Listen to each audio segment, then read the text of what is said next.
All right, for all the new people and some of you guys, that have been here and maybe you just need some help understanding again. A lot of us use something called POC or VPOX, right? So that's based off the volume profile studies. Volume profile tells you the volume at the price level versus volume at the time of the day.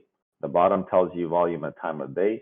The volume profiles, such as these, they tell you at what price was the highest volume. And then we have something called value areas, the 70% of the volume when it's traded in a certain area. Basically, we know that that range is going to be respected. And under the training documents, we have some rules that you need to follow when trading with the volume profile. And you can go ahead and read those on your own after this training, but they're fairly simple. And I think if you kind of start paying attention to those, you can actually make some trades just off of using this. If you guys are looking at my screen, does anyone know where the price is right now, candles wise? New people. I am not showing you guys any candles at all on the screen. I want to teach you something to be not biased towards the price and not to look at the price as in, oh, I bought the calls here, it'll probably have to go here or whatnot. I'm trying to help you guys eliminate the idea that you have a bias towards being long or short. I'm simply going to help you draw the demand, supply and demand zones using no candlesticks at all. I have no idea where the candlesticks are. I can tell, 437.98 is where it's at now. But besides that, I really don't know much. So let's just start. Each one of these sessions that you look on the screen from, let's say, from here to here is one volume profile. That means for the day, this is how the volume was distributed. The highest volume for this day, I think it was Thursday, the highest volume traded was at 456.42. This level is fairly important because it's also a virgin POC. The difference between virgin POC and the POC is that the VPOCs, as we call them, they have not been retested. When the POC is not retested, that means it's a virgin POC. So what I simply do on my chart, if you're new to Thinkorswim, is I right click on this, I change the name here, and I will put the VPOC and usually the date, whatever that date was. That's one shitty thing about Thinkorswim. It just gives you a days below. Then I look at the volume on this one, and I'm like, okay, well, I'm looking for closest distribution of volume that kind of falls off. And if I look at this one's pretty good here. It looks like, this is the area, and you have three POCs that are fairly lined up. So even if you want to grab the high value area of this one, which is called right here, this is called value area high, the top of this blue box. The bottom part of the blue box is called value area low, right here. And usually you can make some trades between this. I'm not going to go over this in this call. I just want you guys to do some homework and kind of start understanding this on your own instead of me babysitting and telling you everything. You'll have to do some digging, right? But now that you understand the structure of it, right? You have the volume area low, the volume area high, and then you have the POC. If it's untouched like this one and never came back here, well, I don't know if it did or not. I'm assuming it's VPOC because I know we closed way below here. So let's say that this one's still a VPOC. Then what I do, I'll look at these prices here and I'll just mark some levels based off what I'm seeing here. So here's one right here. There was one right here. And then you see that there was a POC right here or a VPOC at one point. It went up. This was a VPOC here. So then, you have some levels on the top side too. So the VPOCs work on the top side and the bottom side. So here, and we mark these, right? So now, most likely this one is going to be a VPOC here. And I'm not sure. I don't have the candlesticks yet. But now, whenever a VPOC shows up on the bottom side, you can expect a bounce. Usually that's where the buyers kind of show up. So if you think about this right here, on this date right here, I'm circling right here, this date right here. What happened is there was a lot of buyers, right? This was October, month of October. A lot of buyers were kind of happy here and they wanted to drive the price up. So they drove the price up a lot. They came back close to this date on testing it, but they never allowed it. So it kind of went to this level here and they never dropped it to this area that was not tested again. What that means is that there was a guy or multiple hedge funds or individuals that had their bets and their orders unfilled here. Usually what that means is that they're not going to chase like retail chases. They're going to leave that order there and potentially even move it down when they see the blood in the market, uh, to basically recover the shares that they'd like to buy. Remember, when they're buying, they're not buying $100,000 worth. They're buying millions, and maybe they got filled here. Maybe they moved their bid a little bit. They got it filled here, but then maybe they're still holding some bids here that they wanted to buy, and they bought it here. Now they're like, okay, well, we'll average down here. For them, when they're averaging down, they have the capital to do that. They will stay solvent more than you will stay insane. So for you, it's basically to understand where the Epoch is and expect a bounce. When we did the watch list, I believe, for Friday that night on ES, we knew where it was going to bounce, and it did it overnight, and then they did it again the same day, and they bounced 7 points off of the same level. So now, let's say I want to add the candles here back. So now let's just see how the price reacted to all of the levels that we showed, right? So let me see here. I'll just go hide these studies for a second. So here's the VPOC that we had at 447, and you can see if I was to go maybe on a little bit smaller time frames. And as I mentioned, usually what I would do is I would do something like this, find the closest volume area on both of these. And I'm not looking to be really wide area because then it makes it irrelevant. 447. So let me go kind of on. So now if we look at the 447 area right here, you see that we dipped below it. I believe that almost happened after hours. Yeah, it happened after hours that we dipped below it. This is where we expected. I said if it touches here, that is going to be a great bounce. Then we dipped below it, and this was the rally that I think a lot of us took on Friday, and then we ran it up. But you can see multiple times it hit the VPOC here, it peaked here, then it came back, and then once it lost it again, I mean, we went below, right? But I think this happened closer to the end of the day. So then we lost it again, and then there's a VPOC right here below. So on Monday, there's a high chance that if we don't gap down and they don't do it pre-market, or after hours, if we come here, there's a strong idea or bounce coming at 434 to go all the way to 442. I don't want to get too much in the watch list. I'll post one tonight. But does everybody understand the concept so far? Is it any better for the new people? Yeah, that's super helpful, Shorty. Thank you. Anyone else? Do you have any questions on VPOCs and POCs? Part of the VPOC you said there's a high and a low, but then there was a gray area on some of them that were above and below. Is that just like the extreme outliers? Which ones? So here, well, I didn't have candles, right? So I didn't know. I was just trying to draw the supply and demand zones. Yeah, no. Can you zoom in on one, man? Which one would you like to zoom in? Any VPOC, if you just any volume profile, if you zoom in on, sorry, not VPOC, in the volume, I mean. There. So like you were going off of those blue lines, right? As the high and the low. This one here? Yeah. So are you talking about drawing the demand zone, like the little squares that I do, or? No, maybe that's what it was when you started. You mentioned and you just titled them. You said so. Like the yellow is like your profile line, and your blue lines are your high and your low. So this is your POC, correct? And this one here is your value area high. Mm-hmm. And this one here would be your VAL value area low. So what do you consider the areas slightly above it and below it in the gray volume? Just you don't worry about them, basically? It's not to worry about them. Usually what happens on the volume profile itself, if you read more about it right now, I'll give you some resources that you guys can read on it.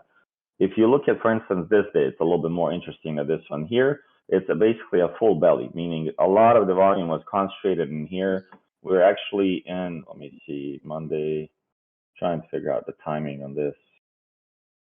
So we were actually in an extended type of day, right? Extended typical day. I don't know if you read about that, but here was extended typical day. This was your opening range high. This was your opening range low. So it was a tight opening on SPY, right? So if you look at it, 454 to 451, it's pretty tight compared to some other days. If you look, it will have more than $3 range in the initial balance of the market. So for me, what I would look at it then, especially on this one where you have like a POC, and then below you see that it's creating almost like a mini POC right here. You see like this one right here, like there's a little gap here. It's called break-even zone between the supply and demand zones. Usually if I was watching this and I was naked trading right before, let's say 10 o'clock, you know, I know there's a top trend line, but I also know there was a mini POC created here and here. You see that there was a break-even zone twice. There's a gap like right here of no volume profile, or skinny belly as we call it here. And you see here, right, there's a skinny belly. So multiple ways you can play this, right? When you're looking at the volume profile, you can play this around, you know, volume profile POC, the yellow line itself, or if you have this trend line drawn and you see that there is a break-even zone that is going to kind of gap through it as soon as it hits, and that's usually what happens on these. Whenever there's a gap in the volume profile like this, called the skinny belly, or like no volume at all on these prices, it means the buyers or whoever, the sellers, are going to accelerate through it. And then you see, once we came back up top, we came back for the retest of that area to make sure that this area is valid for the buyers. And for this day, they defended that level, and then they got kind of shit, you know, up and created a higher value area. You see the value areas are kind of going up. The buyers and sellers are agreeing that yes, this value of this asset needs to go up. They increase the value here, they increase the value here, and then you just kind of keep going. And you see the value area keeps climbing up. It keeps moving up. As soon as the value area gets kind of together, and this, you can anticipate that something is going to happen, that we're going to have a little pullback at some point. You see like this area here, you know, in the real world, you can call that like a distribution, but here it's telling you, okay, we create a value area. We're getting a little stagnant. We're not, you see how here we're creating a value area. And then you're making lower highs on the value area high here, here, here, here. And then this one took it, but you see how quickly, if I was to kind of look at this level from before, like this level here, they came back for a retest. They didn't respect it really much at all because all of these were like a little gap ups. Then they got here and literally dumped it from 471 all the way up. I mean, that's 40 points. So just looking at it and understanding the psychology of what's going on will help you tremendously. Thank you, man. That's a great explanation you just gave. So on the value area high, so here you see the congestion. Once the value area highs are broken, they usually come back to be retested. Most of the time they come back for a retest to make sure there's buyers, but understand that there's a value area high, low, and a POC. And in the training, I'll just point to it real quick, and I'll tag this for you guys. Let me see, come on. So if you look here, there's a little bit of rules that we have for the volume profile. So I suggest you guys read these. Pay attention to rule number 8. This is the one that can be your money maker a lot of times. Number 7, we covered. And all of these, as you kind of start watching this, it will make more sense and you'll be more familiar with the volume profile and how the price moves between, you know, the real POC and the mini POCs that we just talked about, like this one right here. Mini POC, the full POC right here. So it's good to understand where they are from day before, the day after, and then if there's any VPOCs, I usually chart them on my levels and they play to perfection, honestly. And I think everybody in this group uses VPOCs. So, and a lot of us are not familiar with this. It was almost something new for everyone. So for the new people, you're learning something, but there's a lot of guys that are learning with you. So don't be afraid to ask questions because a lot of them also are not familiar or experts with it just yet. But here, you know, we can expect on ES. So these are the key levels for tomorrow. We have 4344, most likely will be a bounce. And then you have the VPOC right below that at 4297. And if you guys pay attention to any flow, we have the, what is it, Trade Delix or whatever the tool is. You can use that to see the sweeps, you know, what's coming in, where the big money's going. And then also under the chains here, if I look at SPY, for instance, I don't know who's familiar with Thinkorswim, I'm just giving you a quick lesson. You know, you have your option chain, and a lot of people don't know this, but here on the right are your expected moves for the week. In the parentheses, it's telling you the move is supposed to be like this much in the parentheses. These are the expected moves for the week here. Like it is pretty wild, but like look at Tesla now. So they're expecting a move of about $100 on Tesla. So I don't know the earnings on Tesla this week, but if it is, that's the move that they're expecting on Tesla.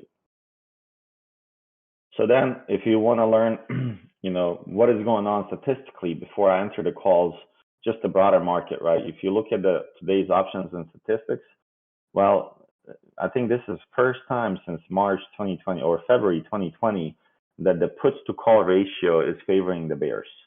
So the sizzle index is at 1.259, meaning that there's a lot more puts right now on SPY than there are calls. And then it kind of breaks it down between the delta and in the money, like at bid or below value. So you can kind of see, is it hedges, is it not hedges? So that way you can kind of engage and understand where the big money is. Once you're done with that, if you go to option times and sales, and I usually sort here by quantity just to see, what are the biggest orders that came. So like June 2020, it's 500 calls. Somebody went in big. I mean, it's part of a spread here. We would have to find this and see if this is what he's doing, buying the 498, selling the 500s. So paying probably about 30 cents each times 25,000. I mean, it's a lot. So there's a decent size bet, right? It seems like on calls. There's another one here. I think this is the same buyer. Same buyer here, same buyer here.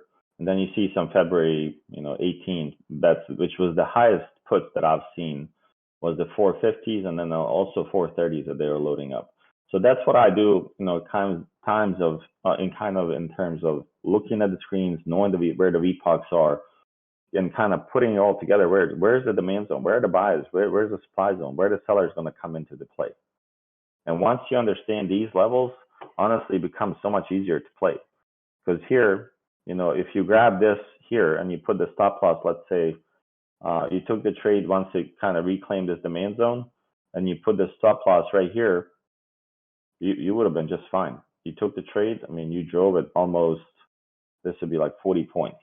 And this happens literally on every stock that we, that we do analysis on. So the more familiar you get with this, the easier it will be. So here's the VPOC on Tesla here. So if you look at it, Tesla is almost, they just tapped 930, like right here. They're $5 away from this VPOC here. And then they don't have really a VPOC here, but there's a little demand zone that's created on the bottom here. So on Monday, is that tomorrow? Tomorrow we can watch this level to be defended. Most likely it will be the 900 level that gets tested tomorrow. Any questions by anyone? On you briefly showed the expected move in parentheses. Mm-hmm. Does that change? Is that the stock move, or is that like the expected option move? So like if you look at like a Tesla 900, would it be different from a 950 is what my question would be. Well, the further away you are from the money, right? The IV also changes. So that will imply the move change. So basically it's a straddle calculation. Closest money in the put, closest money in the money call times 0.85. That's how this is calculated. So you take the closest money in the call versus put times 0.85. Okay, so it's based on, it varies per option. Gotcha. Thanks, man. Yeah. But that's the rough estimate on the math on how they figure it out. For the POCs, so good question. For the POCs, this is the time frames that I use. I use 30 days, 30 minutes is my base setup on it. So if you look at it here, 30 days, 30 minutes is the one that I use the most. If I see like what we are entering now, a little bit of a correction territory, is that we are entering a little bit more extended levels that we are hitting, right? So here we are hitting levels from, I believe, like October or before. So if I did 30 days, I wouldn't see these levels. Then I would switch to 90 days and 1 hour to make sure that I hit any other POCs, because it seems like we're going to hit some really, really far out VPOCs. So that way I switch to 90 days, 1 hour, so that way I can capture more. And it's better to do it in Thinkorswim because TradingView limits you only 30 or 45 days max just the platform itself, just because the rendering of the data, they really are not the best for it in terms of pulling a ton of data. Okay, so on the VPOGs, can you give an example of rule number 8 for volume profile? Yeah, sure, but I'll ask you first, what do you understand about it? Can anyone explain what rule number 8 is on the call? Price enters low or high, it's got an 80% chance of making it to the other side. Yep, and there's a little piece to it that you want to make sure you get it right. It's about, has it been tested before? So if the price, if you read like verbatim what I said, once the price enters the value area and it has established itself inside the value. So let's say here, it entered and established itself inside the value. Would you guys agree? So we open here at 9:30, we entered the value area. I would say it established itself inside here. Agree? So now it's trying to peek through and it came back here again. So here, once it's in this area, there's an 80% chance that it's going to go to the bottom here. And I would say that 80% was pretty accurate on Tesla itself. Once it reclaimed here, it was a little choppy here, but eventually it came all the way down to the bottom of this value area. That'll be changing throughout the day as well, right? Well, based on the volume that comes in, the top and the bottom.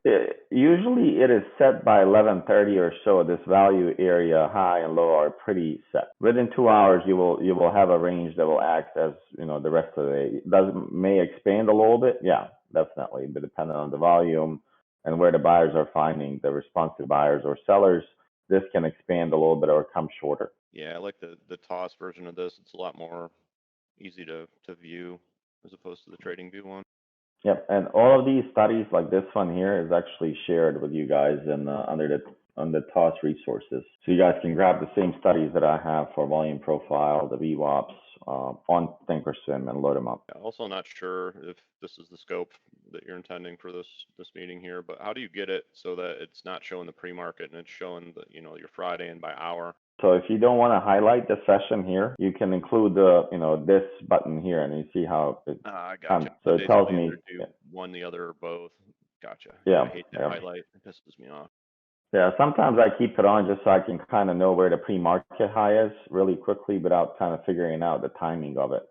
So I usually actually keep it on to help me with the visibility of, where's the pre-market high or low. Because those levels, if you look here, they become fairly important as well. So here's your pre-market low, and you see how we kind of went under it. So what was support before, it became resistance again. And that's a really, really critical concept for all of us. So here, support, you dipped below it, you came back, dump, came back, dump, and continued, right? So this support became a really, really strong resistance. That's the only reason why I sometimes highlight it, just to kind of help me with understanding without kind of looking left and right, where is it? So any questions so far on this? Is it helping your people understanding what these lines are? Okay, perfect. So now that we know, how do you draw the demand zones and supply zones and VPOGs and the purpose of them, I think the next step is that we add the orbs. So for many of you, right, so you have the TradingView orbs, and they're identical to my orbs here as well. I also use TradingView because it's a little bit cleaner for me, the way it looks. But starting here, if you look, for instance, what the rules are, if you read the guide that we posted in Trading 101, the rule is that you take the trades off of orb high, orb 50, or orb low. There's multiple ways you can play. If something is, the market's really, going well and it's green and it has momentum behind it, if it's kind of dancing around the orb high here, hitting it multiple times, you can wait for the break here and go along, or wait for a retest and then go along to make sure that you're not being picked out. So that's one setup of using the orbs, is using it with the break of the orb high just by itself.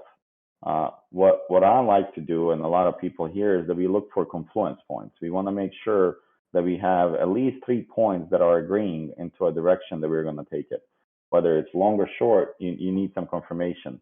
So for that, let me say, I'll add the VWAP here. So now we have the VWAP here, and that will be used as a second confluence. So you have the orbs that can be as first one, either levels, orb high, orb high, orb high, orb 50, or orb low is one. Then you have the VWAP, and then you have the POC as well that can be used as a confluence point. Then the last one is just a trend bar, right? And all of you guys have it. So if you look at the trend bar here, it's actually to be used for your entries and to help you stay in the trades longer. And for all the newer people, I do suggest you go use Ashi candles at first. Just kind of you avoid being faked out too much with the regular candles. And I suggest to use 3 or 5 minutes, minimum. A lot of you guys like to use 1 minute. I don't suggest that you use 1 minute because you'll be faked out a lot more on those type of plays. So for instance, on Tesla here, if you're looking at Tesla, there was a couple of ways where we could have played it, right? So the orbs don't come out till 10 o'clock. So don't freak out on Monday. Here's 10 o'clock right here. So the orbs showed up and we are already here on the POC. So then on this one here, you could have taken a couple of trades here. So you had the reclaim of the trend bar here. You had the reclaim of the orb low, and then you had the VWAP, but it was basically stuck in the zone here. It was really not moving much, and I'm just going to pick on somebody. What kind of day did Tesla have here? What type of day do we have here?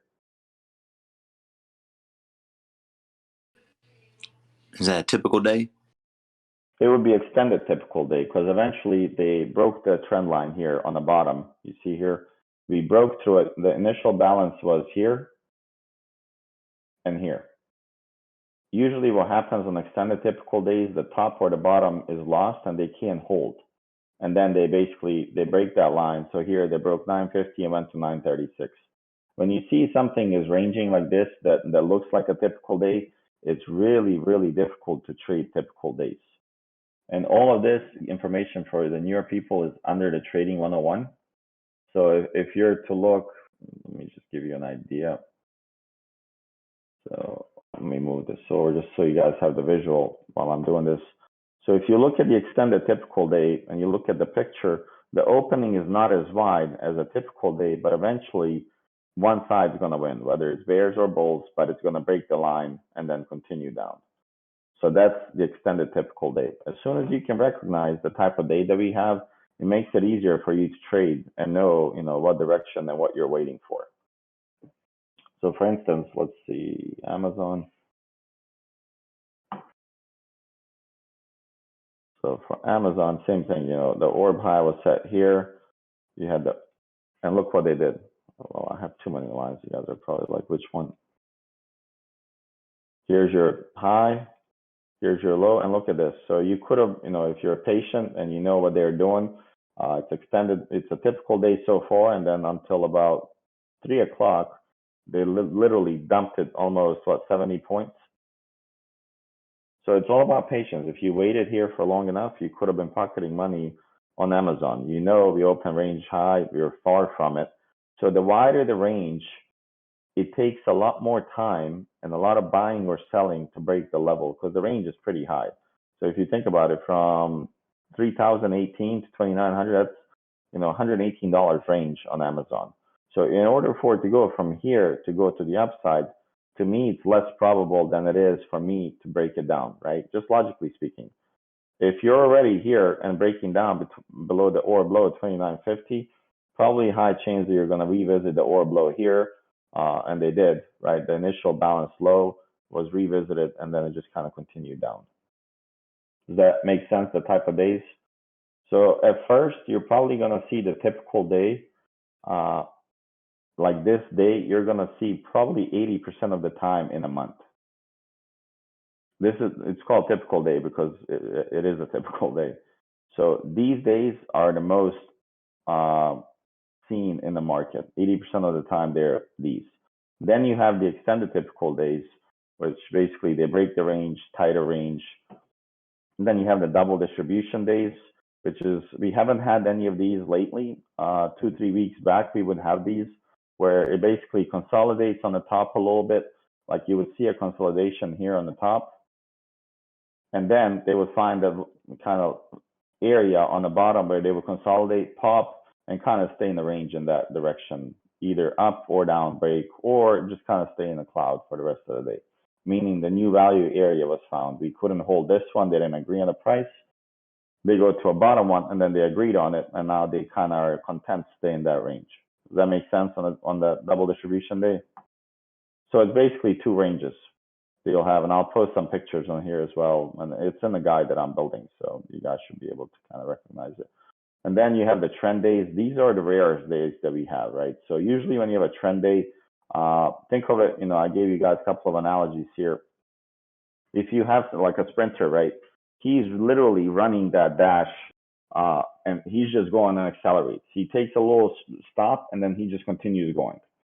So there's no pulling back, making lower lows.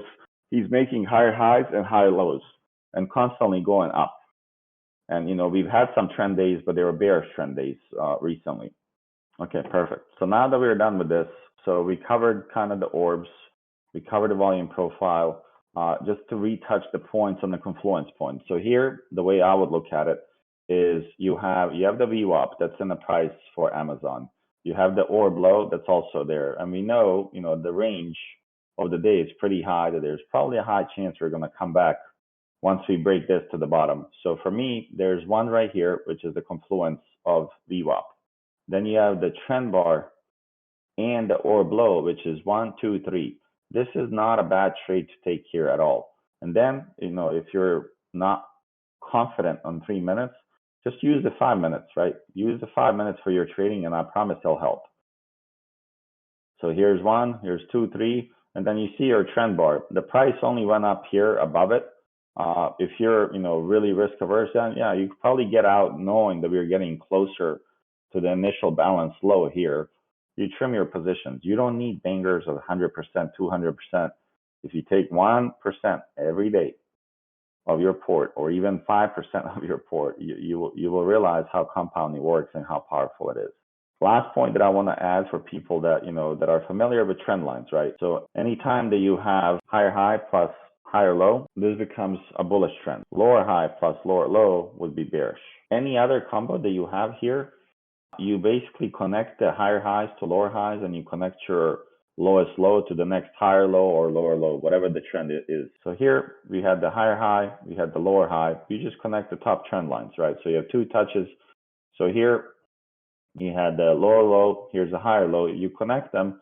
And a lot of people that, when I try to educate people on training and on trading, is have less indicators, like whether they are stochastics. If you use them and you play them for divergences, yeah, incorporate them if you're comfortable, but don't get the paralysis like from analysis.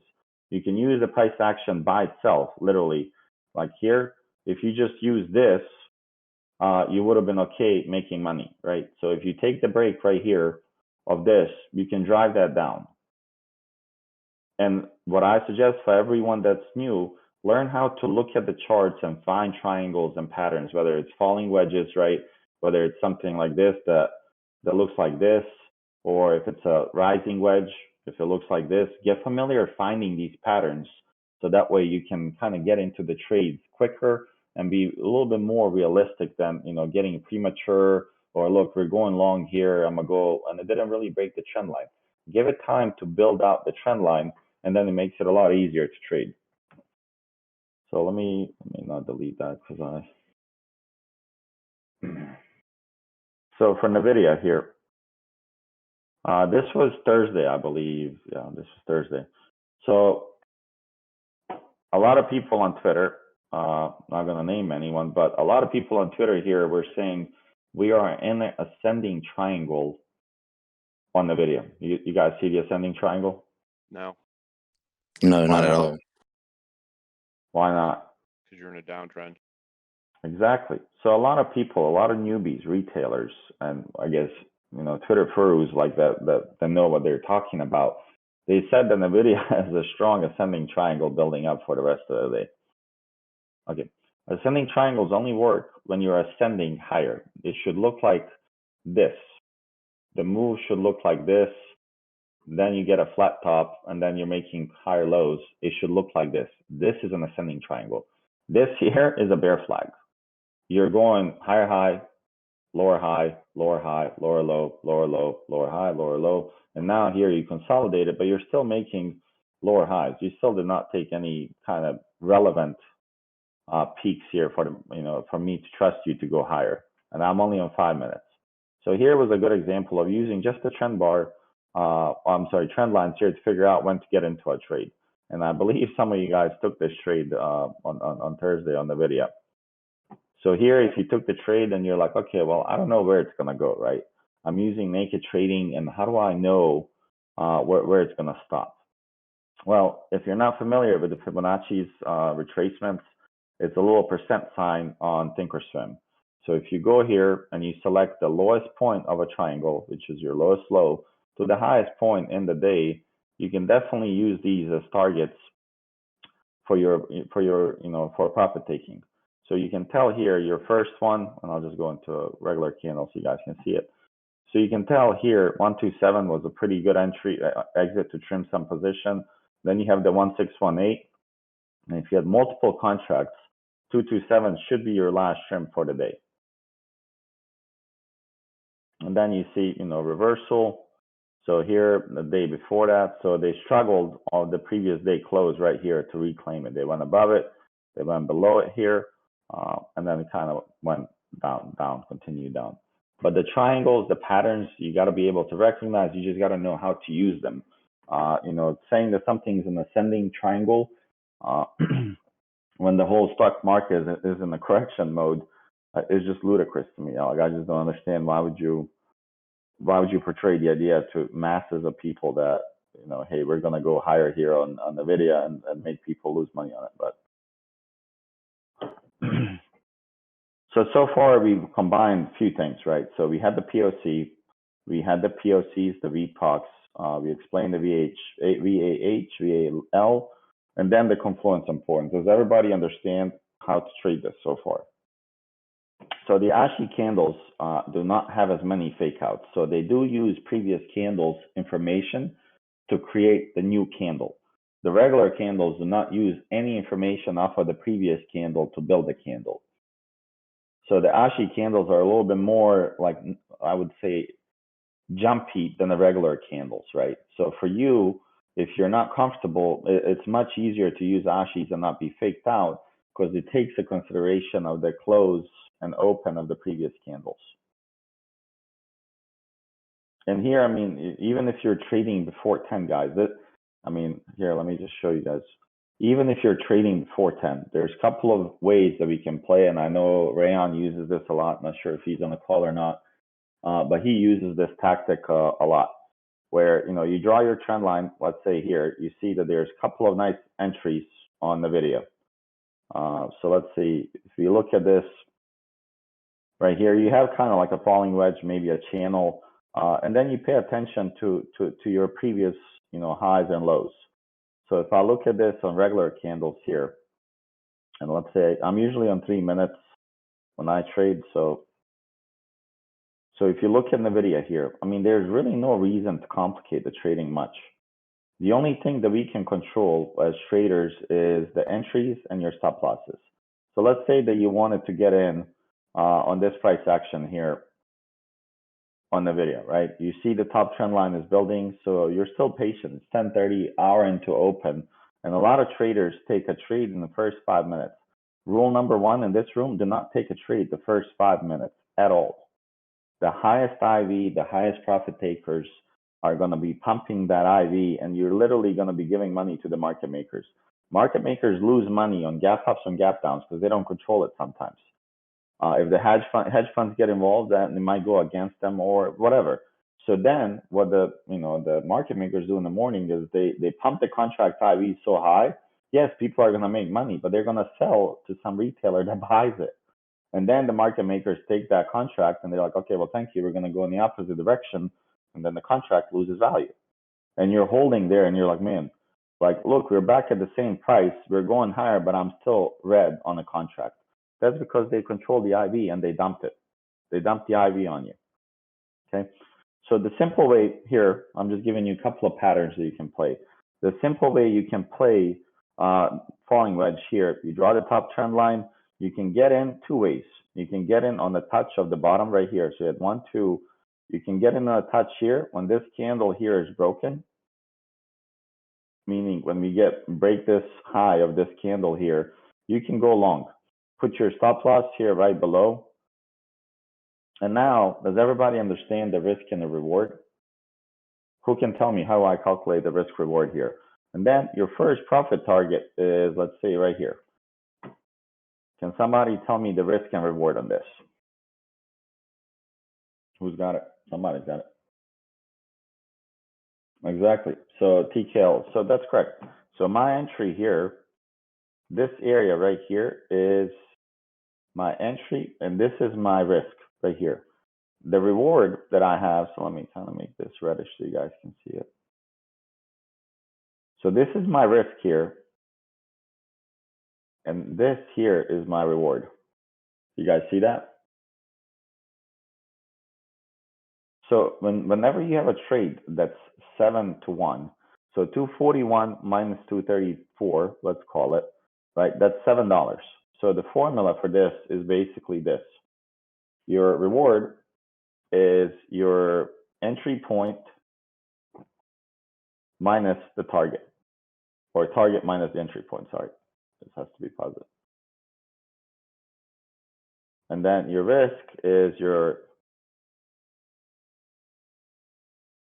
minus your stop loss. And you take these, and then basically you're able to know what are you risking. You got to plan your trade. Where are you going to take the money? You don't go in blindly. I'm going to go in here and hope it goes to the moon, guys. No, we don't hope. Like, you do not hope when you trade. You got to have a plan when you trade. So here, let's say this was your first target, right? But that doesn't mean it's the final target. How would I find out the next target? Usually on falling wedges, the top of the trend line is your first target. And here, I mean, if you don't believe it, just test it.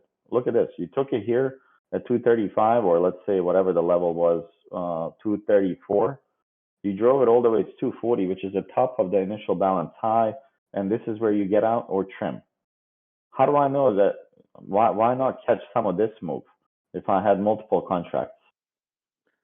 Could you draw a fib from that bottom stop loss to your first target?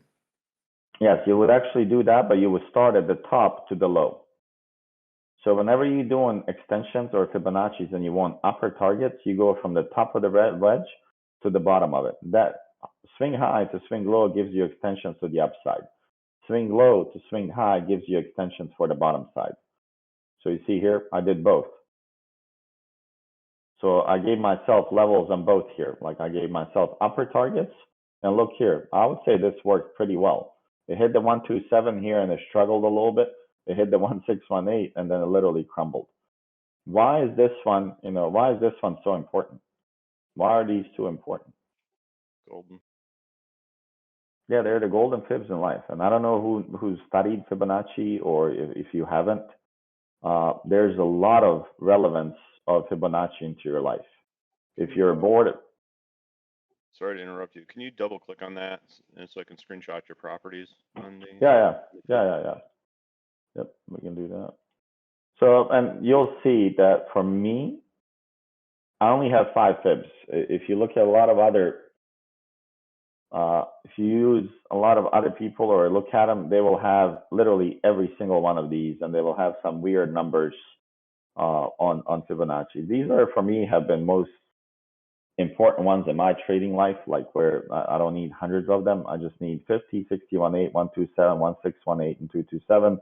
You can enable 2618 just to help you kind of figure out, more extended moves. But usually when it hits 2618, you're in a really trending day, and you're bound to keep going higher. Okay. Did you get the screenshot? Yeah, I posted it too for anybody who wants to see it. Oh, thank you. Yeah, and that's also in the guide. I'll probably have the guide here within a week or so, all in there. So this is your falling wedge, and this is just a simple way to play it. What other plays do you guys see here? Somebody's got to see a lot of stuff here. So here's your, your lower highs being created here. So if I was doing this, well, here's your, trend line that you're respecting. The break of this trend line, you can short it as well. So here's your shorting entry. Then, you have a couple of lower highs being made here. It has like a little falling wedge. And this one probably wouldn't have worked out for you. You probably would have been stopped out. If you got in on the break here and this is your stop loss now, maybe you would have stayed in and made 10% or so. But other than that, it was a no-go. when something happens like this, where you see there's another falling wedge, where would be a good entry here? Is this a good entry, or there's another entry that we should pay attention to? This is a tricky question. The orb high? Yeah, the orb high would be your entry, because and it would have been a fake out too as well here. You probably wouldn't have been fast enough to make your money here on the break, right? On the 3 minutes, there's no way. And this would have been a stop loss, or if you're quick enough to grab 5-10%, then you probably could have grabbed it here. But you also see that there's some confluence here where they really didn't know what was going on in terms of price, right? So it comes in here, kind of has like a bearish piercing on 3 minutes, then it bounces it back up, and then they break that range to the upside. So for me, this range here is acting as support. Then you have this one here as resistance. And if I draw this line, look at this, one touch here, consolidation, 2, 3, 4, and then it came back from there. So yes, initial balance high is something that they're wanting you to look at. And it was previous, resistance here multiple times, right? 1, 2, 3, but be aware of the one that's also above where they can trap you. So this was a trap for the bulls. Hey, look, nice break on a candle. I don't have the volume turned on here, but it was probably an increase in the volume on the candle to give you a fake, and then they kind of dumped it and came back in this zone here. So this was just one ticker that we could have traded on just price action. So let's look at, well, Netflix was pretty good too. So here's your Netflix, right? I mean, usually when you look at this, right? So if you're to trade Netflix, if you were to trade Netflix on Friday, you want to look at the major resistance right here, where it looks like pre-market, and that's why I keep this gray box. It just kind of helps me see it. You see the resistance here, it's working, right? It's hitting here, not able to get above it. So for me, I would also look at the pre-market lows, and I mark those like pre-ML or pre-market high, PMH. I'll mark those on here, and then you look at the price action. I mean, so here, your initial balance high was right here. Your low was, I would say, here. You honestly, it was not a trading day unless you captured the bottom or the top of the move. Who would be buying here? Does anyone have an idea based on the reading? Who's buying here and who's selling here?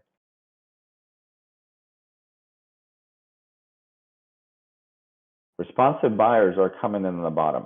Who the responsive buyers are is the people shorts covering are buying. I would not, maybe, but these are the responsive buyers more so than short covering.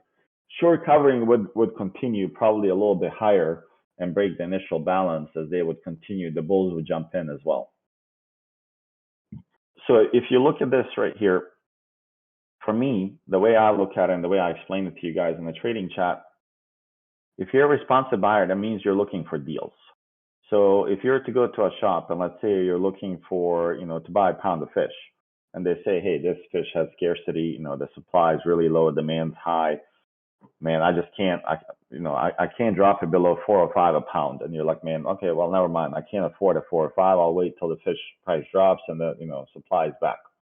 Well, you doing this and waiting is pretty much similar to you buying a pair of jeans. If companies making awesome jeans and on Black Friday they'll have a sale and you're, let's say, 2 months out from Black sale, most likely, most smart people would wait for a 30-40% discount and buy it at the next support. So for instance, here, you created a support and you created something else. What else did we create here? Anyone? Demand, what else? Anyone else? Oh, yeah, TKL, double bottom. So we created a double bottom, which means the auction failed. Meaning, in order to bring it down, they were respecting these levels, and the auction failed. Meaning, the buyers and sellers did not agree that we were going to go down lower and continue lower. Okay, so where's the entry here now? We have the double bottom, we have the trend line. You can get in on this trend line with the stop loss being 380, right? So this is your stop loss if you're getting on this break. But where's the professional way to get in? It would be right here. This is your neckline, right? So here, this is called the neckline of the double bottom. One bottom, second bottom, neckline. You can play the breakup of the neckline, like right here, this candle, or if you don't trust yourself and you're fairly new, wait for the retest of the neckline and then go up. Usually what I do is I play the break of it, and my stop loss is slightly below the neckline because usually they know you put your stop loss right there, and what do you think they do? They're like, okay, well, thank you for the contracts. We'll take your 10% loss, and then we're just going to continue higher. And usually retail is like, man, every time I get in, it goes the opposite direction. That's because the market makers know what their delta hedge is and what's their, what do they need to do, right? Do they need to go buy more in the money, less in the money, sell premium collected to hedge themselves? They're usually, all they're doing is hedging their positions to be delta neutral. Okay, so you had an entry here, right? And you had also a mini, right? If I was looking at it here, you had one, you had the peak.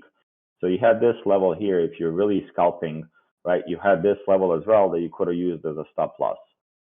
So if you use this as a stop loss here, I mean, you would have made nice chunk here, and you know, initial balance high should be your target. Does anyone know why?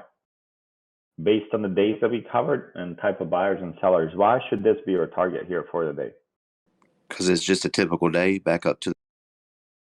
Yeah, it's a typical day, and most likely the same sellers that drove it here, the responsive sellers, are going to drive it down again. You drove the price here, they still had shares, and they're like, okay, well, thank you. I'm just going to unload at 405. And then they just sold more shares at 405. And then people find the new value area here towards the end of the day. You see that they're consolidating a little bit. And, you know, let's see what happens on Monday, right? So if I was to, you know, let's say put a plan around this stock, for me would be more about previous day high, which we call PDH. Previous day highs here, your previous day lows here. You just mark those levels.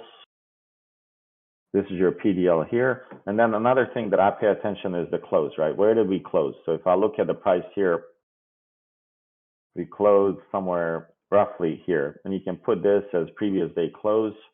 And this is if you're sure that you're going to be looking to trade one stock. You don't have to do it on every stock. You don't need 100 stocks to look at. You need to find 4 or 5 stocks and mark them. And I promise you'll make a killing every day for 10, 20% and let your account grow. So like if I was playing this on Monday, I would look for the reclaim of 397, come back for a retest and go higher. And I will look at if we break below the PDL here to take it higher. But then I confirm all of this on VPOCs, right? I would take a look at these VPOCs and see what's going on. So here, obviously, you see how, you know, they sold it, but you guys see that the volume actually is not really great. So this sell here, if you look at the relative volume on the candles, I mean, monster candle here, right? Like huge candle in 30 minutes, and the volume, not so high. Here, I mean, it's still much bigger volume, but they didn't really sell it hard. You guys see that? Like relative volume, candle size to relative volume, this tells me that there's some bullish divergence in volume going to be created here. And now you look at it in a bigger time frame, and you're like, hey, Shorty, what the hell are you talking about? Look at the volume here. Hey, Shorty, does that volume carry over because it was an after-hours sell on Netflix? This one right here, this is a full day. The start of 4 a.m. all the way to, what is it, 8 p.m. I meant on the smaller one where it dropped and you said the volume wasn't high on the 30. Oh, on the 30 here? Yeah, so this is just a pre-market volume, and this is calculated as part of the day volume. This here is calculated in the day volume. So when you look at it on a daily, it's part of the daily. I don't know if that's what you're asking. So that next huge drop when it went from like 510 down to 410. This one, yes, sir. Yeah, wasn't that after hours? Yeah, it was after hours, so it's not part of this. So the day is split. You see this little white dotted line here? Yeah. I don't know if you. So this is not part of this. Here is not part of this day at all. So here it stopped, and this is where the new volume starts. Yeah, gotcha. I just, when you were talking about that drop and the volume was like high, it was after hours. So you see here, like that volume here on the 120, not really big, but the next day, that one volume, and you know, for the rest of the day, the selling was pretty good. So then, you know, Netflix is at, I think, like 2018 lows. So if I was to kind of zoom out, and usually what we do and what we pay attention to in the group is the previous breakout levels. So if you look at this on Netflix, right, this stock's been consolidating here for some time. If you look at this level right here, just trying to grab this red candle. Look where we bounced off. So if you look at this, on the monthlies, this is where people on Twitter should be calling this an ascending triangle, right? It's going higher high, making consolidation. This was an ascending triangle. I mean, you literally came back to retest the previous level. Look at this, right with the indecision candle and pop. Just knowing your levels from, extended moves helps, right? So here's your Netflix. I'm pretty sure we can find the same on any stock here. Oh, let's see. I'll just move this. So here's your monthly on this stock right here. So if you look at it, there's a lot of consolidation here before it popped. So 244 probably not out of not that it won't happen, but there's a high chance that we're going to come back to this area here, to 244 on snow. So huge breakout levels, like when you look at it, right? So here on monthly, you see this was a big level, a monthly indecision candle. Then they dropped it to 184, nice hammer. Once you broke this, this was go time. So here, if you're a swinger, right, and you want to swing more, I would literally use these levels as potential entries and for staying 2-3 months out. You see that this was an indecision candle. You can get in this and let this be your stop loss, but buy time, buy a lot of time, meaning like a couple of months, like you're buying 4 months on swings on these when you're using bigger time frames. But pay attention, please, to the breakout levels. Like UPST, as you guys know, has been probably the craziest stock that I've seen in a while. I mean, this made like an insane move. So here you see that, it had previous high here. Let's see, what is this level? So 105. Now, if it doesn't bounce from this level right here at 181, then it has all-time low, which is 21. And it has this right here. These would be the levels that you play. You break below 81, there's a high chance you're going 51, baby. So you short it, and it went from 400, guys. So do not ever make an absolute statement, oh, this stock can't do that. Like it's not going to drop. Well, the stock will drop. Like you can't make rules what the stock's going to do, because this stock dropped from 400 to $92. So all the people that believed that you're not going to drop below 200, man, that's a great area. Like, no, you have to be realistic with yourself and know that there's potential for more downside or more upside. When it was running up, people were like, nah, it's not going to go higher. It's not going to go higher. Already hit 170. Then it went, 200-300 and all the way to 400. So don't judge the market. Play the market in front of you. Don't have bias in the morning, whether it's going to be puts or calls. Just play the market. Play the market, see what it's telling you. Is it making higher highs, higher lows? And that will help you tremendously in trading. Even here, right? So for the day, you open, you make a higher low, you make a higher high here, and then you're making kind of lower highs. So here's this, here's your lows, and look how easy that trade would have been. You honestly take the trade on the previous low, on the break right here, on the retest, and look at this. So 112 to 105-ish, or let's call it 107, $5 move here. You could have played this and made a decent amount of money. And it's just fairly simple. I know you're like, yeah, man, you're doing this like right after the fact. No, I mean, I would have done this during the live trading as well. Is I look at it, I connect my lows on the breaks, even if, come on, mouse. Even if you took this trade here on the break, we never broke the trend line. Your stop loss probably be somewhere on these two candles here on a failed auction. So 116, you got in, let's say at 115. So if you look at this, this is your entry right here if you wanted that, or if your entry was this guy. So by the rules, you want to take the trade when the lower low, previous higher low is taken out, because that confirms the bearish trend. So here, if you took this right here, I mean, you would have done pretty well. So you're risking literally how many dollars here? This is your risk zone.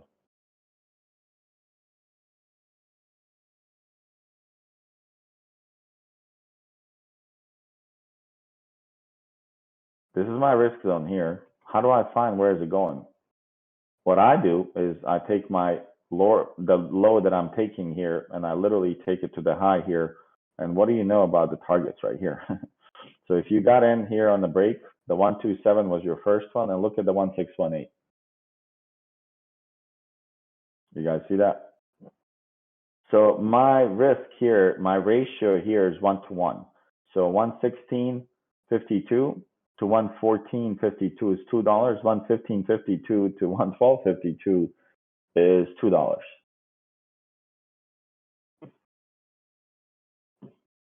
So this is a 1-to-1 trade, not the best risk to reward, but that's where you can manage your stop losses to be tighter than this, right? If you wanted to, you probably could have moved this to be the 1618 and be your stop loss here. Or, you know, if you're a little bit more risk averse, put it right here on the previous resistance and where it was support. So it'd be 115.33. So you'd be having $1.20 for a $2 move, which is not bad. So far, so good. So for all the new people that are on a call, I do not want you to look at the orbs yet. You don't need to look at the VPOCs. I want your chart to look literally like this. The only thing that I do suggest you add is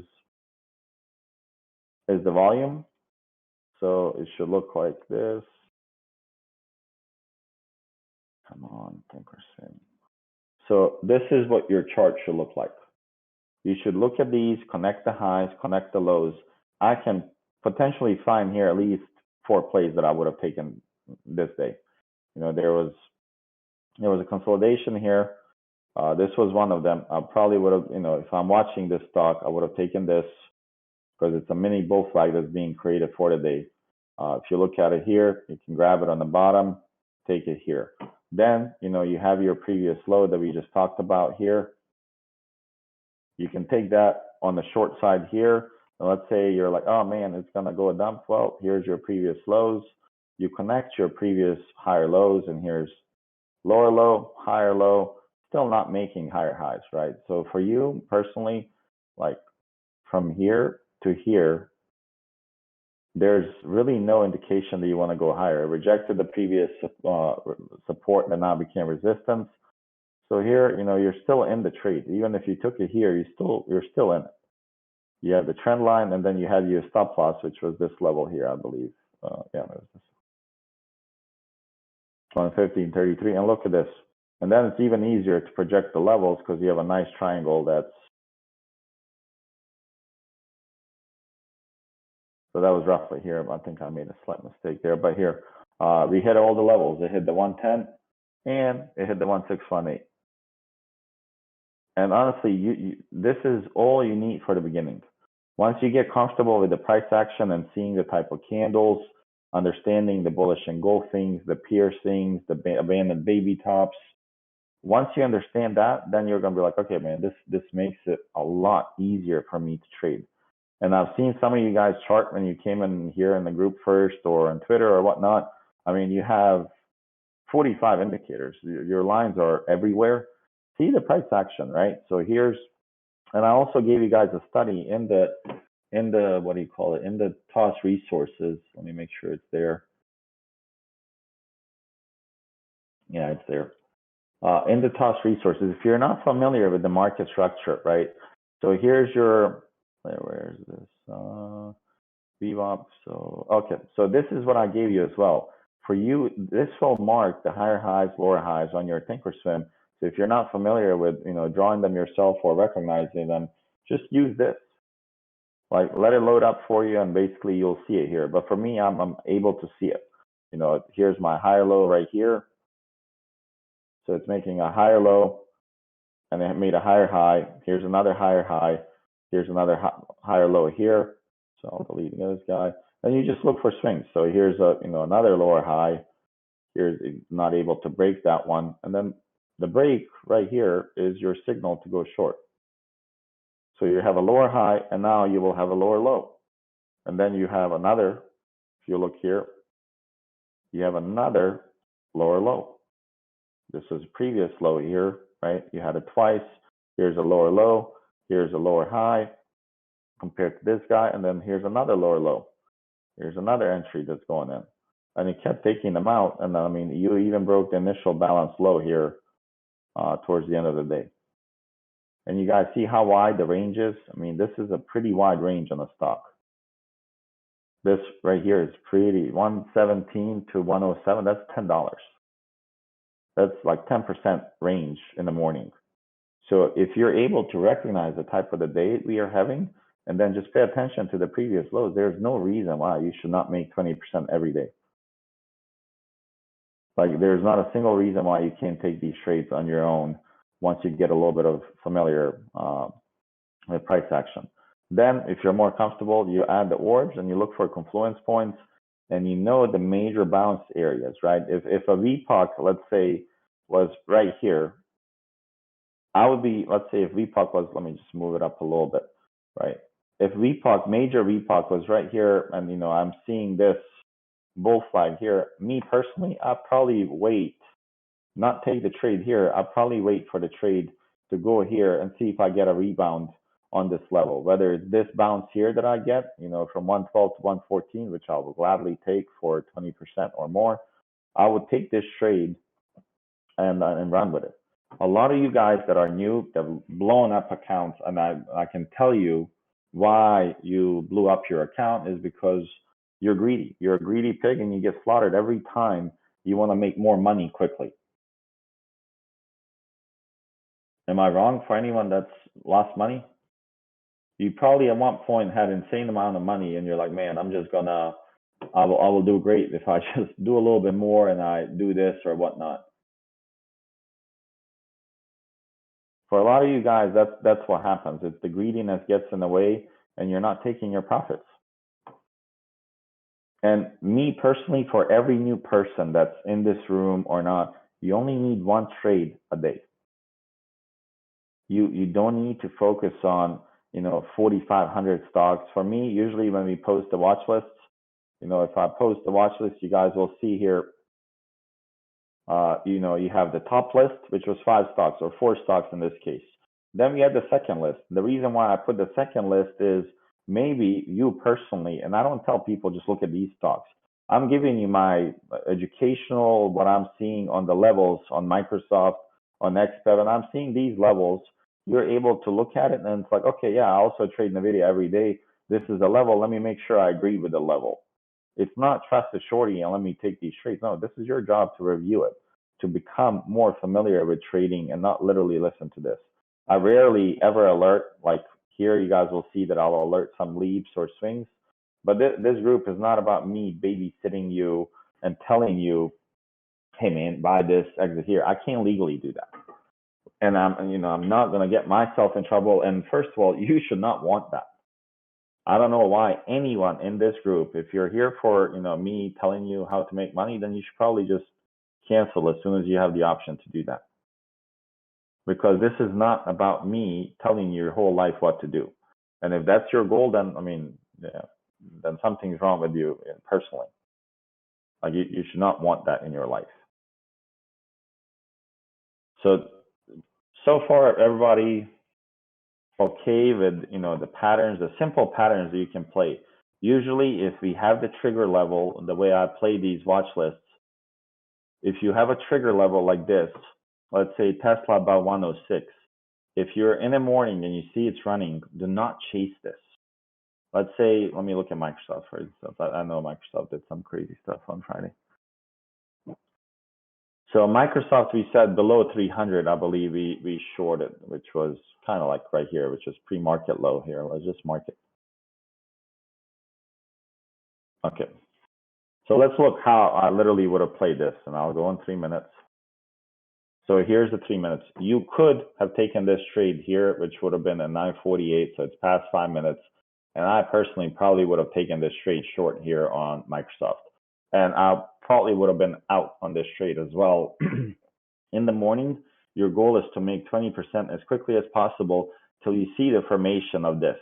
Till you see the formation of, you know, double bottoms like it's happening here. You have one, you have two, here's your neckline. Then you take a long here, right? Let it come back for a retest. Here's your retest, came back, and then you go higher.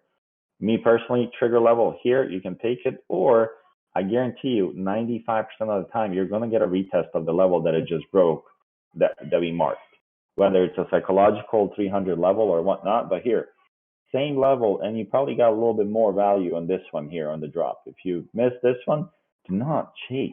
Don't chase this. Do not chase this. Let it go. You will find another opportunity. Stay on the same stock and just watch it. Here's your double bottom. Now this makes it so much easier. Here's the, you know, first double bottom right here. Second one, here's your neckline. If you do not want to go over 300, that's fine. Don't go over 300. Take the neckline, and it's also a break of a trend line and putting in a new higher high here. So you broke it, wait for a retest, and then go. And then how do you know where is it going to go if it's happening before 9:30? So here's this, you know, obviously none of these hit. So for me, if you want to take the neckline, the previous high, and kind of replicate this is not a bad way to do it as well. But know your targets and know your risk, what you're risking. If you're getting in on the neckline, know that, you know, for your risk, you should be somewhere close on a 0 DT, so probably about 80 cents here. And you need at least $1.50 move from your entry. So here you need $1 move 50, so about 301.5, you should be trimming some, and the rest you trim, you know, above $1.50. If you apply 20% gain and 10% stop loss, reach out to me in a month if you're negative. Meaning, take 20% profits and your risk is always 10%. If you're losing money after you apply this and you stay disciplined to it, reach out to me, because there's no way. There's no freaking way that you'll be losing money if you're to do that 20-10 rule. And by the way, what kind of day is this? I'm just going to keep testing people.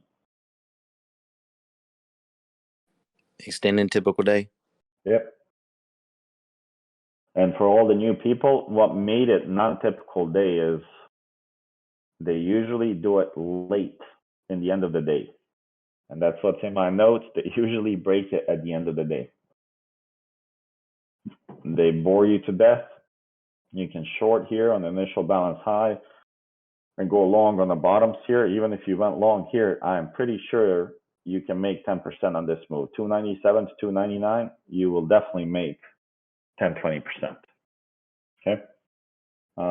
One thing I want to show you guys, a lot of you guys, and I know younger guys here, I'm a little bit older probably than some of you, but not all of you, is this here. It's just for you to understand, you do not need, yes, you will make sometimes 100%, thousands on swing or leaps, but that's the money you're willing probably to lose 50, 60% over time if you're buying, you know, bigger time contracts. If you're buying like leaps 2023, 24, you know, you can afford to lose. But every day, let's say like we started a 1K challenge, my account's at like 1,600 and some change. The goal here for me is to compound and show you how it's working. So if you look at it here, if I start with 1,000, if I do, let's say 1% daily, this, and let's say I calculate it. Okay, maybe not. Let me go here. I knew one of them was not working. So let's do 1%. We'll do 2 years here. Let's do 1 year. 1 year, we're going to do compounded daily. You make 1%. What do you guys think this is going to be? Anyone?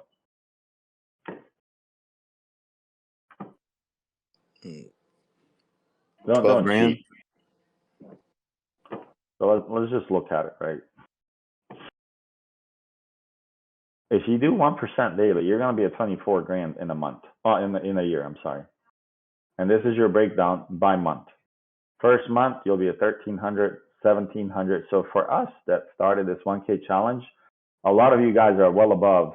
Some of you guys are even higher than I am, and which is good, which tells me that you guys are learning. So if you're at 1600, you're already enough in month 2. You're already a little bit ahead of the game. So why not do this, right? And for some of you guys that, let's say you have a bigger account, well, just think about this. You take 5,000 and you compound it daily. Well, in 1 month, in 1 year, you can be sitting on 121 grand, but that's not being greedy. That's you taking profits at whenever you hit the target, you take your profits and you step away and you go do something else. It's not about, oh man, I made 5 grand, I'm going to go make more. No, you really don't need it. Just let it grow here. Every day, let it grow. Every day, every month, let it grow. And eventually you hit this. And that's why it's important that all of you take your profits at 10, 20%. It's crucial that you guys get comfortable and not get greedy. And some of you guys, I've even called you out. I'm not going to name them. People post in the profit section and then the next day they're like, man, it went negative, it went red. It's because you either overtraded, you wanted more profits, and you got slaughtered because you're a greedy pig. So stop doing that. You got to change something if you've been red before. You got to change it where you're still making money, but it's progressing higher. Okay.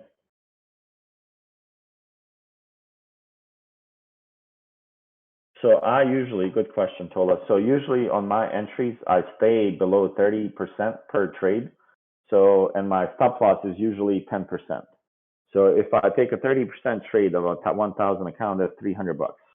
My stop loss is $30, and my gain would be $60. And if I see that it's pushing more and higher, then that's good. Like JD, I stayed in. I had 3 contracts. I sold 2, 430%, and I swung 1 because my risk is a little bit lower now on this one.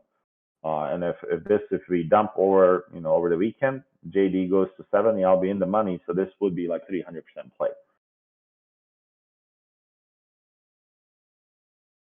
Okay. Let's see what else we had. We had. Okay. I think we're moving a little bit faster. What questions do you guys have? I know I've been talking a lot and I need some water. No questions. Well, I did that good today. Well, pretty good. Somebody's typing, so I'll give them a minute. But I think I honestly what I wanted to cover was this. Make sure that there's a video on naked trading that we posted under trading. That you watch that. It's one of my friends, Tom. He does a great job explaining naked trading. It's a 2-hour video, about hour 40 minutes. Watch that. You got to put time on the screen. If you're not putting time and recognizing patterns real quick, you're not gonna. It's not a profession where you literally just like, oh man, yeah, trading is easy. Let me go make money. If it was true, guys, everyone would be a trader. We would not have a single doctor in this country, in the world. Everybody would be trading. Like, why do you need to do that when you can just trade? So it's not an easy profession, but it can be a simple profession. And you guys, I see your comments. You guys are saying, yeah, you make this look easy. Well, that's how it needs to be. It needs to be easy approach to all of this. Okay. So if you look at, for instance, Qs. See, I have good levels in Qs. I'm not going to delete them. So if you look at Qs on 1 hour, right? So there's a lot to be concerned about. I think we have a level below somewhere that we identified earlier. Here was your demand zone that we had. I think it was a Epoch area, and we said that we're most likely going to dump through it. If we break the 366, I don't know if anyone recalls it. If you're on the watch list, we talked about that double number here of 366. So we had a plan, right? We had a plan, and look when the plan came into action. So if you look at it on 5 minutes here, I mean, plan came at 3 o'clock. And for all of you guys that are on, wondering like, well, how do we make money? Stop anticipating and forcing trade. There's nothing worse you can do. Like, dude, there's so many trades that you could have taken here for 10%. Here's one, you could have taken it for 10%. This is your break opening range low, initial balance low. Here's the level, which lines up with this demand zone. So 369 breaks. Sure, you knew all the way 366, you can drive it. We knew 366 and below is a dangerous level that we are going to dump literally quickly. So if we look at this, I mean, we did that, right? We dumped about, I would say, how many dollars right here? We dumped $5 in the last hour. So for anyone that's being patient, this is the reward that you're getting. This is the reward that you're getting for your patience. These people that are buying this, these are algos, guys. You cannot be quicker than the algos that they pay millions of dollars for. Like these little moves, you have to be really, I don't trade them. I will not trade this here. There's people that will trade this with shares and kill it. You know, 50 cents move here, if they bought it at 370.92 and they sold it at 373.76, well, on 500K, that's pretty good, right? For each dollar that they make. But for us retailers, you mark the levels and you jump in with the big whales. You wait for them to move and you kind of ride along, like the little shark or little fishies above the shark when they're swimming. You're just the little guy above it and you're just eating the crumbs.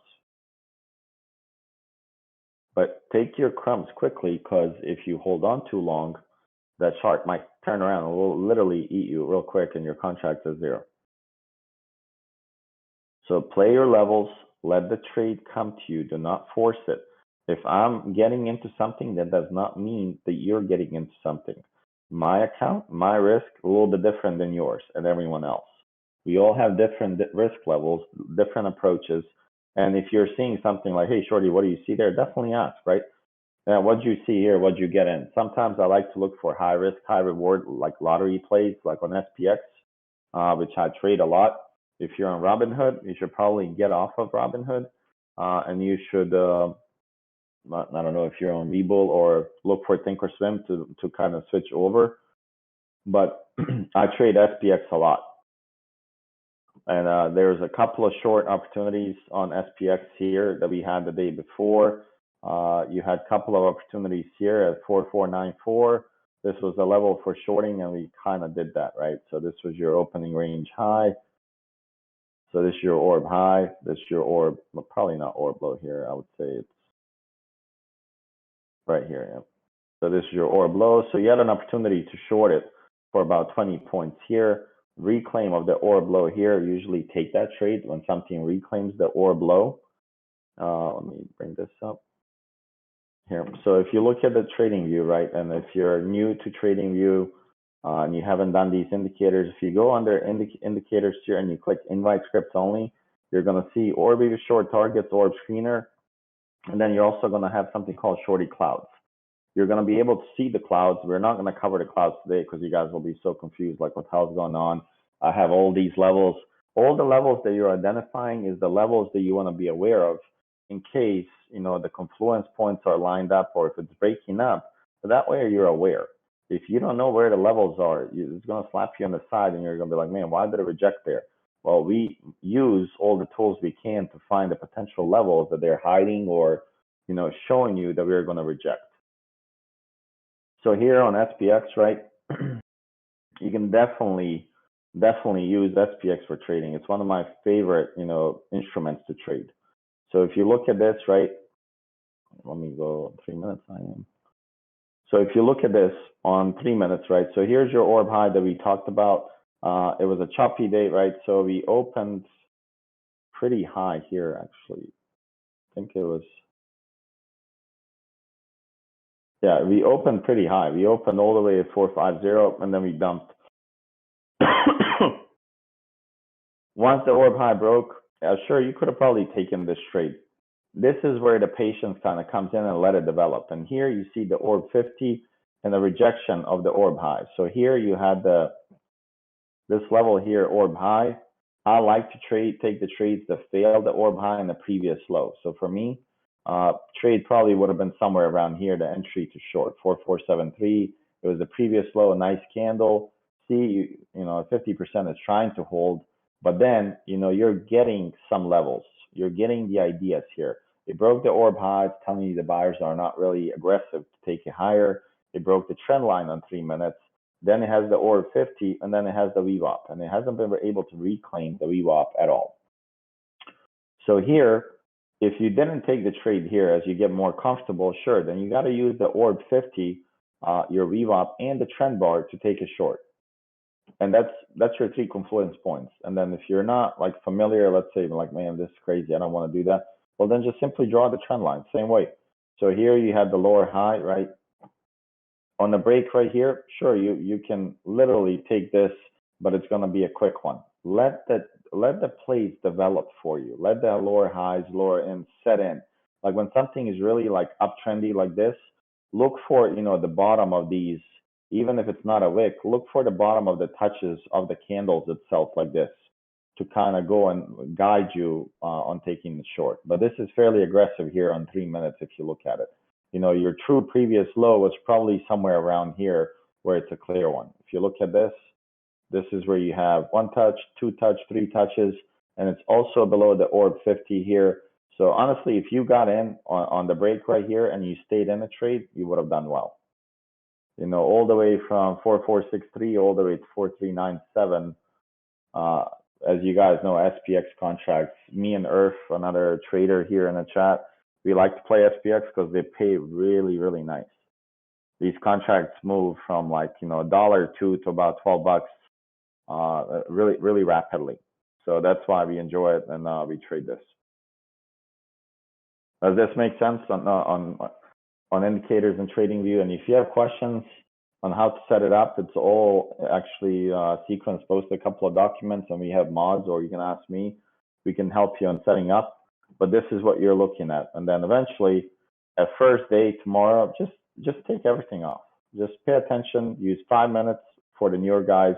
Use 5 minutes and look for trades, right? Mark your opening ranges, balances, high and lows till the orbs come out. And then basically just play the levels that you see in front of yourself and use, you know, the higher lows, the lower low breaks as entries and exits.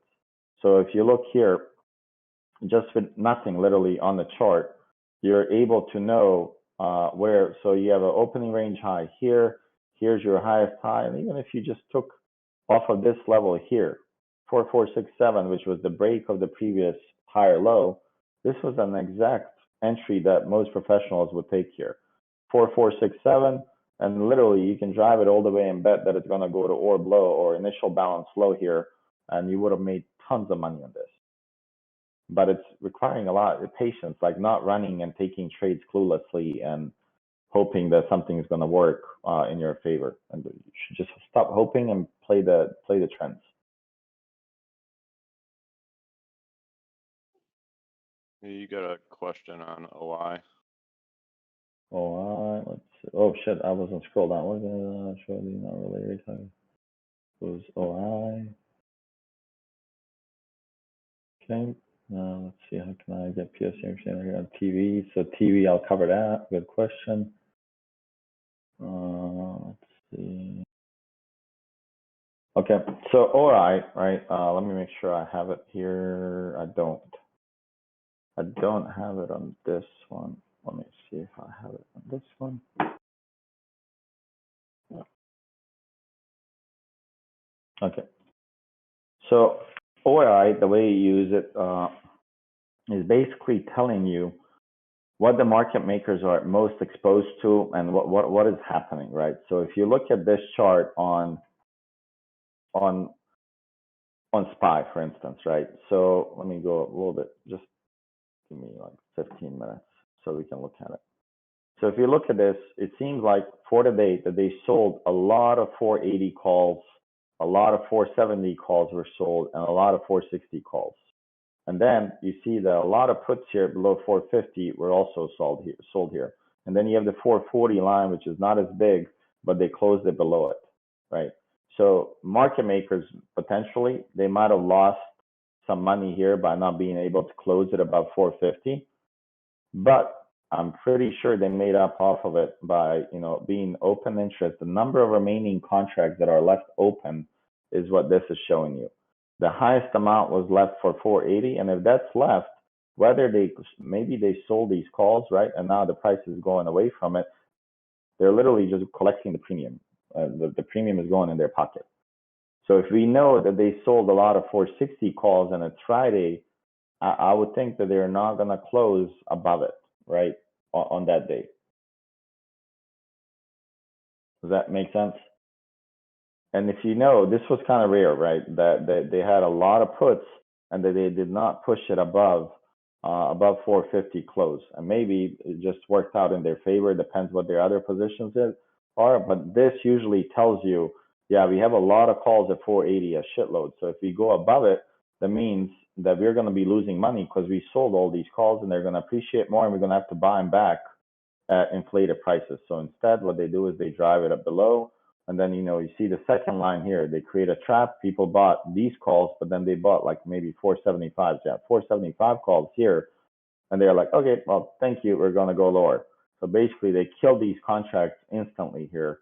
Then they're like, okay, at 470. Okay, well, let me give you a little bit of hope. We're going to go higher. Never mind. We're going to kill it. And they kill these guys, and they kill the 460s. People load it up. They're like, yeah, man, we're going to make a killing here. Nice bounce. We're going to go to 470. They're like, yep, nope, drop it down. So they kept killing the calls and collecting the premium while maybe selling also the puts that are far out of the money here, if you look at it, right? For this week, they sold some 400s. They sold some 380s. So it was probably profitable day for them to allow it here. And now if you know that they sold a lot of puts and they allowed it to close below 450, their pain point's already out. They already took a hit on 450s.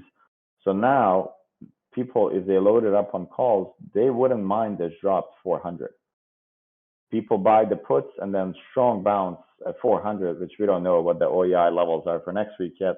But potentially, hey, maybe 400 because there's also a gap there below 308 and 403 that we're going to come back down here and bounce. And the gap that I'm talking about is right here somewhere. Where are you? Is it this one? No. Oh, this one right here.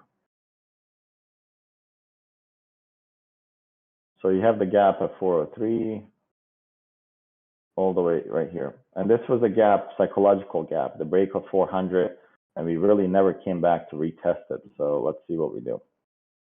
But I think we'll be bouncing here probably around this level here. But we'll look at the OEI, look at the data that we have. And then for us, most of us in the group that like to take money daily, you just play the levels. If you know there's a key level at 426 in this case, and it's approaching that, I will buy 426 calls and, put my risk right below it and let it bounce and collect the premium. And we did that on Friday as well. Some of us on the bounce of SPY, Amazon, or whatnot. Like Amazon went from 2,900 to 2,500 just based on the action that we are seeing. So if you look at the OEI levels here, they sold a lot of puts here, right? And then the POC was reclaimed. And this move here, believe, what is it, 2,900 to 2,950, 29. Well, I sold here, 2,953. It's just knowing the psychological numbers too. 2,900 acted as a nice support. Then you're looking at the volume profile. Anything risky that you guys see here, that should be kind of like a heads up play. It bounced here, but look at this area right below it, guys. Wrong box. Right below it, there's a low volume node. Like low volume node, there's no volume here. It's a skinny belly. It's literally going to slice through that once you break this level, which was a previous support. Once you broke it, that was your $50 move on Netflix. And just looking at it simply, honestly, that's all to it. But OEI, Tola, did that make sense? It's basically figuring out the pain points of the market makers and where they might reverse dependent. We don't see the full picture, what they're trying to do. But at least we know, like for instance, on Amazon, there's $64 million worth of calls and they're dumping this. So that means they're collecting this. Soon you can expect that we're going to see a level where it's going to bounce and they're going to reverse on this because there's also a lot of epochs here. Like you have a epoch here, you have a epoch here. This is not a epoch. There's, I guess, this is not a epoch, but here's a epoch right here. So it's setting up for a bounce, but I think it's going to go a little bit more to a downside because we do have those monthly bottoms that are approaching on this in terms of clouds. So if you look at the clouds itself, Monthly cloud, where are you? So we know the monthly bottom is right here at 26.84, and we're about $200 away. Amazon hasn't been a monthly bottom in I don't know how long, since forever, I believe. So let me hide a bunch of crap. Okay, so if you look at this, and I'm not going to cover the clouds today because it requires another session. So it hasn't really been at the monthly bottom like in a very long time. I'm talking like years. So the last time that it came close to was here. Let me go on weekly. Yeah, so here's the last time that it was there. It was 2008. So if we are to go to the monthly bottom here, there's a strong chance of a massive buying rally and potentially a stock split announcement, something announcement. But even if you look at here on the weekly, just look at the bottom. Like if you look at the bottom here, it's mainly, what do you guys see? Like it's mainly red volume. Ever since here, it's been literally just little spikes of green, but mainly red volume here. And then honestly, it broke the previous support here that was crucial at this level right here. Once it broke that, like the launch pad from before, well, I honestly see it coming with the ER. I'm probably going to play some lottos on this to 2600, 2650s. And we'll cover this in another session, just to let you guys digest for a week or two, learn the naked trading. Don't take too many trades, please. Stop taking too many trades. Look for one trade a day and just go away. Your goal is to gain time and money, not stare at a screen all day and be flat on your money. Hey, do you recommend them looking at, like a SPY or Qs or something like that, as opposed to individual tickers off the bat as well? Yeah, I mean, you can definitely look at it, and if you're brand new, then just get familiar with the liquid movements, right? So SPY is considered to be a liquid mover because there's a lot of buyers and sellers. Use Apple, use Qs, which is your triple Qs here. Use the triple Qs as your trades. I personally like to trade AMD, NVIDIA. I mean, all of these are really, really potential and high liquidity stocks that you can trade. Be aware of, I didn't want to go into it, but I kind of have to, of add. And you might be confused for a little bit, but I'll try my best to explain it. So advancing declining is number of stocks that are advancing from the previous day close. If this is going higher, right, then it's going into the positive territory. Like here, it was going almost positive territory. I guess it went to 24 stocks being above their previous day close, and then they literally like dumped it from there. We can't predict where this is going to turn around, but we can compare it to let's say to SPX. So if I look at SPX here, and you just want to make sure you're on the same time frames, right? So if I look at this on 3 minutes, I would want to make sure the SPX is also on 3 minutes. So this is happening at 11:21, and I come here, it's happening same at 11:21. So far, all of these were in alignment here, right? I wouldn't say that we saw any divergences here. And it's following the path, right? So this one is making a lower low. This one here is also making a lower low. So I always watch for add to tell me what is going on. If there's a divergence, let's say this is making lower highs and this is making higher lows and higher highs, I'm usually telling you guys there's a bearish divergence here, and I'll be careful, right, on the trade, or watch potential entry on short or long, depending on the divergence. Then the next thing that I do is I'll add VIX. So this is your volatility index, right? You want to pay attention to it.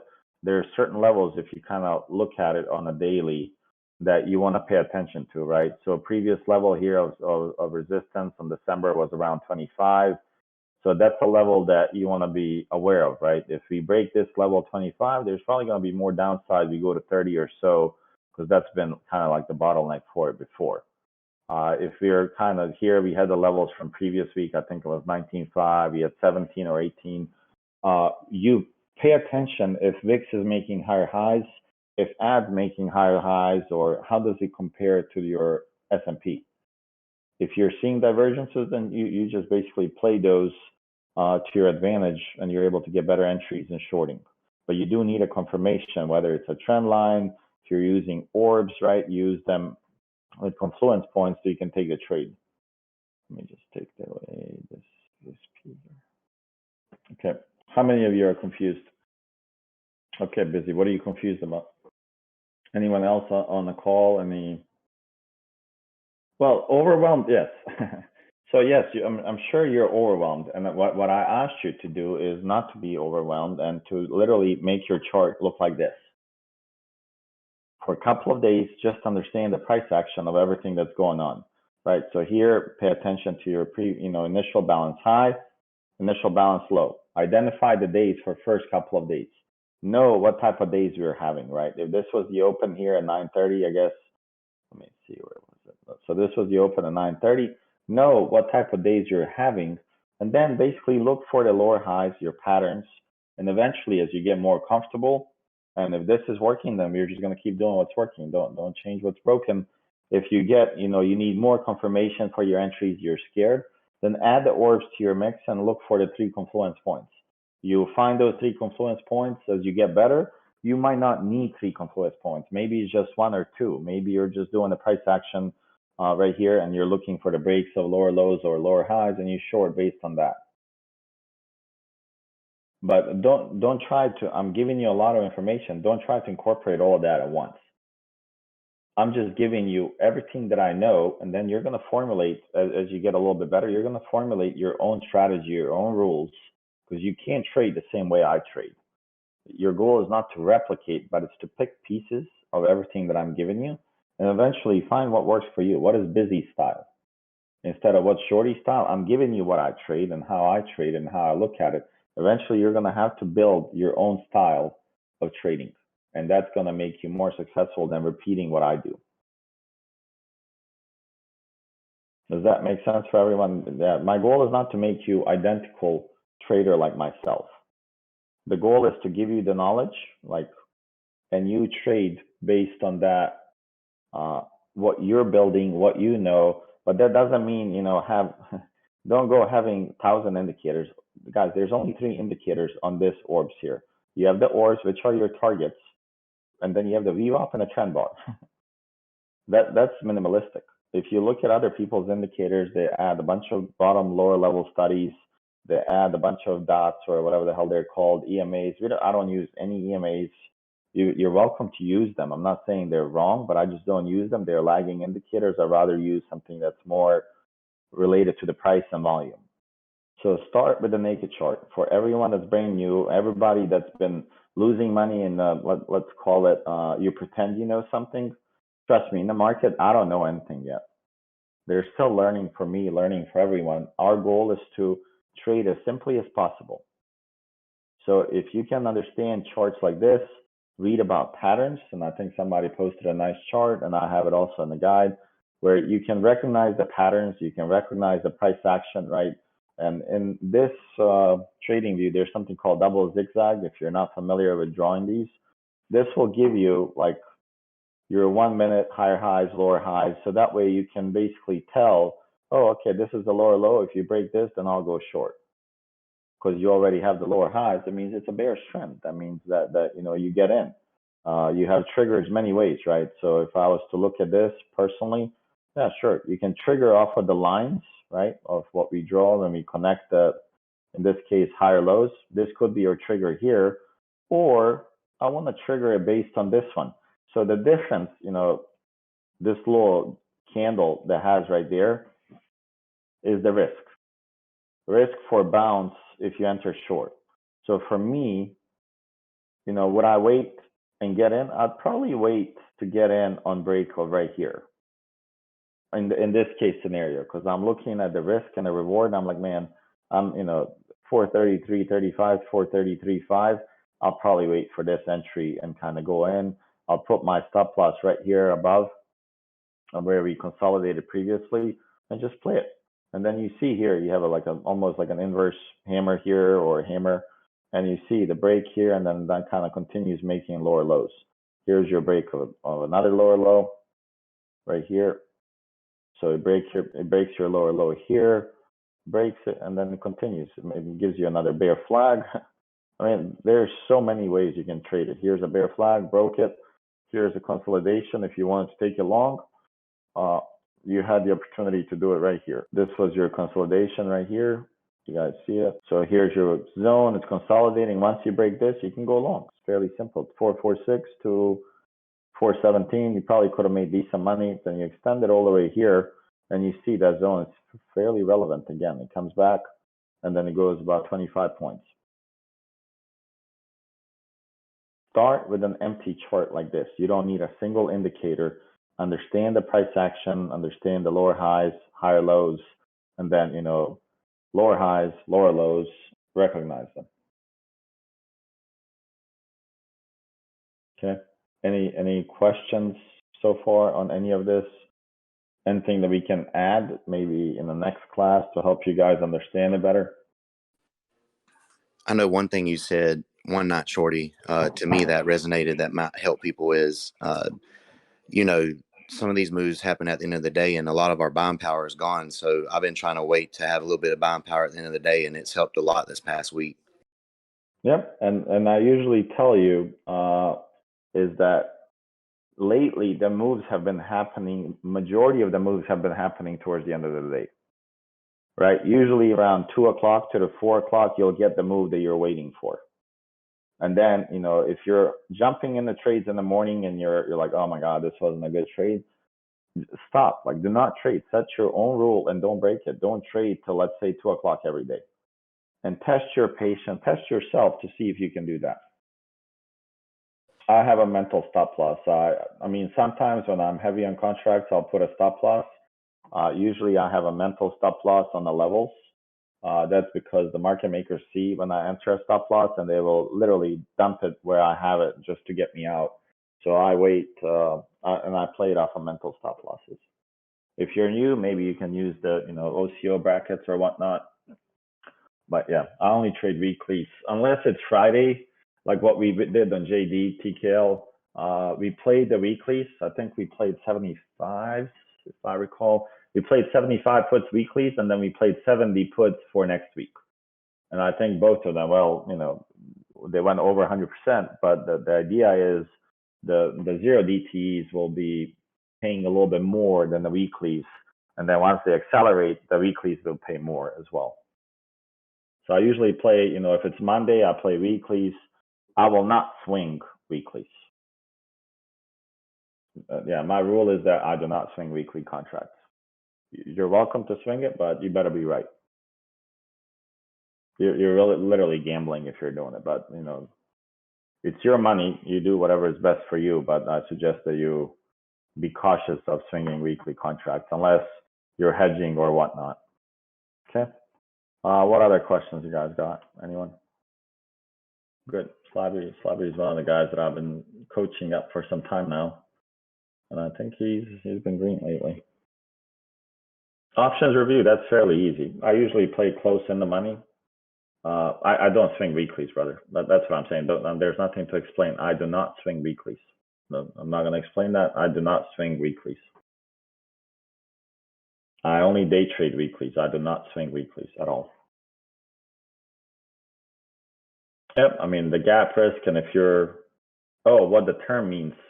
Oh, the weekly contract is basically if you buy on Monday, let's say SPY has intraday, you know, options, right? So if I go on SPY, so if you look at SPY here, TJ MTEX, right? So on 24th here, you have contracts that expire on the 24th.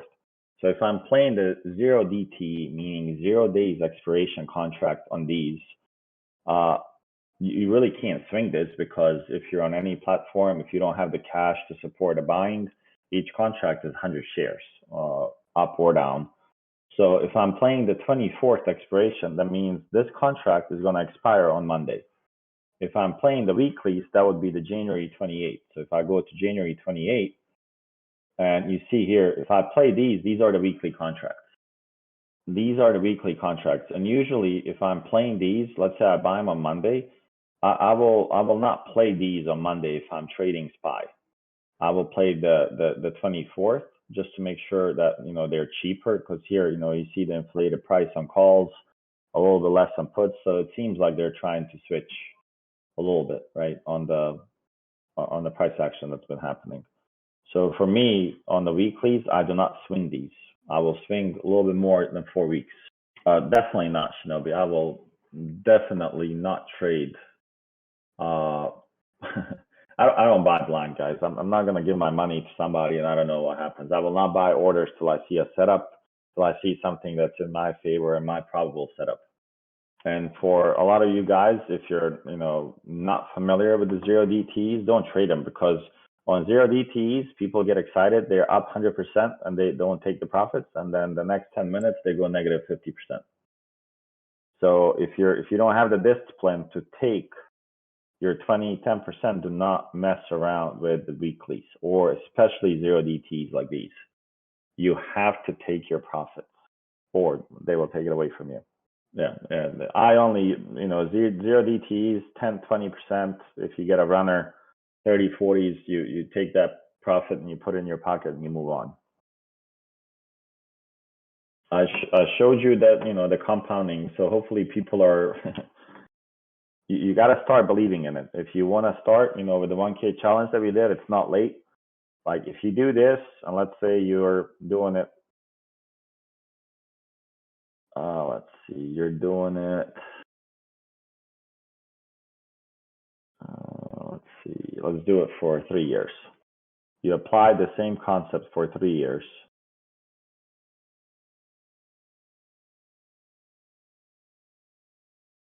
You're looking at about $14 million. And, as you grow your account from 1,000 to, let's say, 20, your process and your brain are going to be rewarded constantly with a 10%, and you just keep getting better. So if you're looking at this, you would literally gain more confidence, and eventually achieve this, believe it or not. But you have to trust the process and grow. You can't go from here to here on one trade. There's no way. It takes time, discipline, and growing your knowledge. Hopefully that makes sense, and you want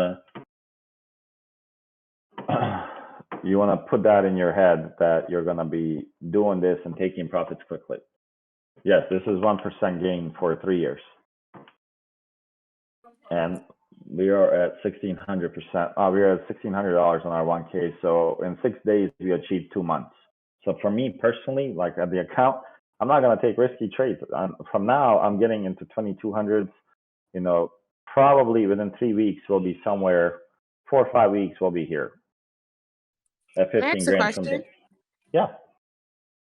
Where are you able to do these type of trades, day trades, and which account without having a $25,000 balance? Or good question. So in Robinhood, and I don't know what platform are you on. Just I'm actually using Robinhood and Webull. I'm trying to get away from Robinhood, so I'm trying to do more in Webull. Okay. So good question. For anyone that's new, I have 1K account here that we started with, that I created for you guys. So definitely I'm under the PTD rule now, and you have to set it up as a cash account. In Webull, I will have to rely on others if there's a Webull cash account. I believe there is. In Thinkorswim, there's definitely cash account. Yeah, so it looks like Webull, you would have to either call them. I don't know if you can do it on their website. You will need to switch to cash account. Okay, and if somebody has directions, Cyber Techie, if you can put the directions on how to change it, that'd be great. So basically what this enables you, whoever asked the question, is if you have $1,000, and let's say we bought a contract for SPY that's $400. So I don't suggest you go 40%, less than 30% trades on 1K is good. If you go 30%, you put in $300. That means the remaining buying power is your balance minus what you spent. Options settle the next day as long as there's not a banking holiday. So if you bought a contract here, let's say you bought the 440s at 2.6, so you have about $740 that's left. Once you spend your balance of $740, you have no more money to trade for that day. Then tomorrow, your balance and hopefully your gains is now $1,200. Now you have $1,200 to trade, and until you spend that money, kind of like zero it out, the zero sum game, Then the next day you get hopefully $1,400, and then it just kind of keeps growing, and you keep getting the rebuying power. So that's why I say if you're on cash account, don't go splurge in the first 10 minutes, and then you're like, damn, man, I missed this. Somebody posts a gain on easy, like, oh man, look, we shorted it here, we bought it for $1, we sold it at 1,100. You miss those easy moves by splurging a cash account, smaller cash accounts in the morning. If you have a cash account and it's, let's say, 100 grand, much easier to keep, don't suggest double down, but, buying up in case you see a good setup and you got a light entry and you can add more. Definitely, right? You want to think about those things. But the cash account is the way to go. I would not. And if you're on Robinhood, I don't know what you're doing on that platform. That's not a trading platform. That tells me you're just not serious about trading yet. Thank you. Yep.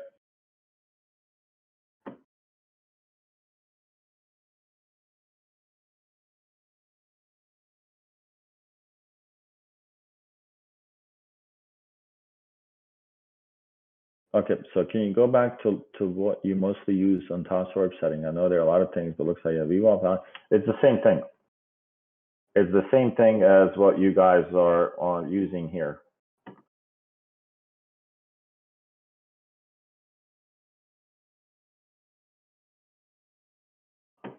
So if I look at this, let me just remove this bunch of crap here. So here's the volume profile that you guys see, and here are my orbs, orb high, and then the same levels as the trading view. If something breaks orb high, your first trim is 127, second trim is 1618.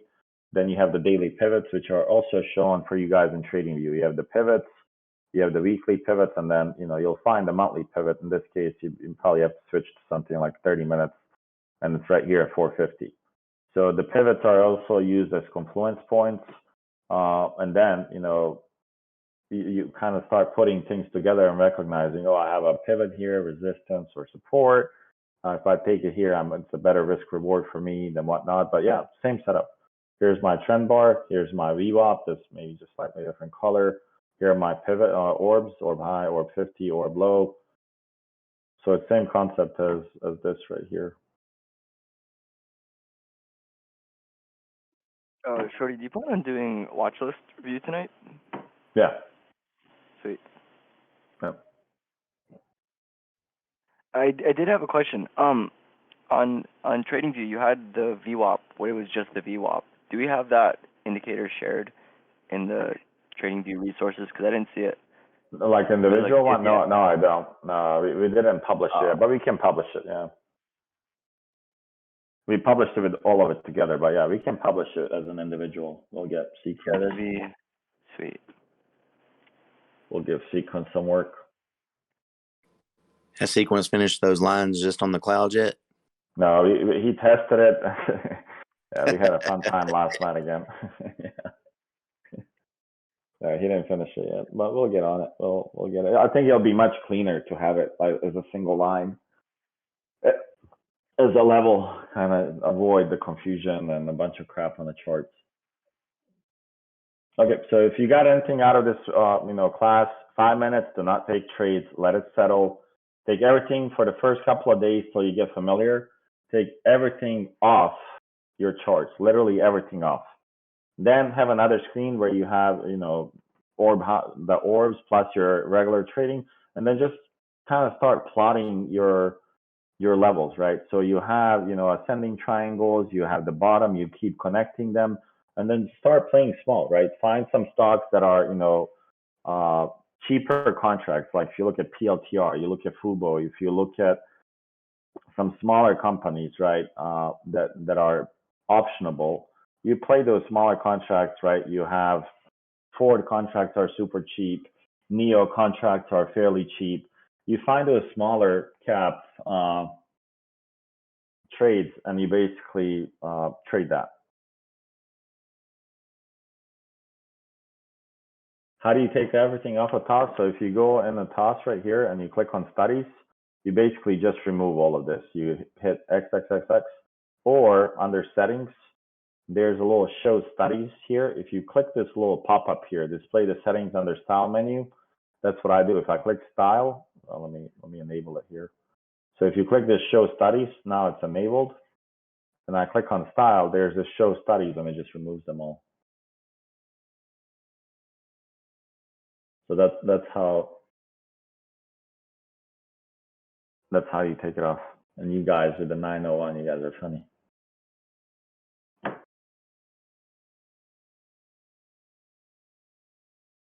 Yep. And then for some of you guys, I know you do the drawing tools. You can also do this where you don't have to go right click here. What I have is like a trend line. I can draw quickly from here. I can grab my fibs if I want from here. I don't have to go to the bottom right. You can do this here. If you want simple moving averages or whatnot, you can do that. You can customize this to be there as well.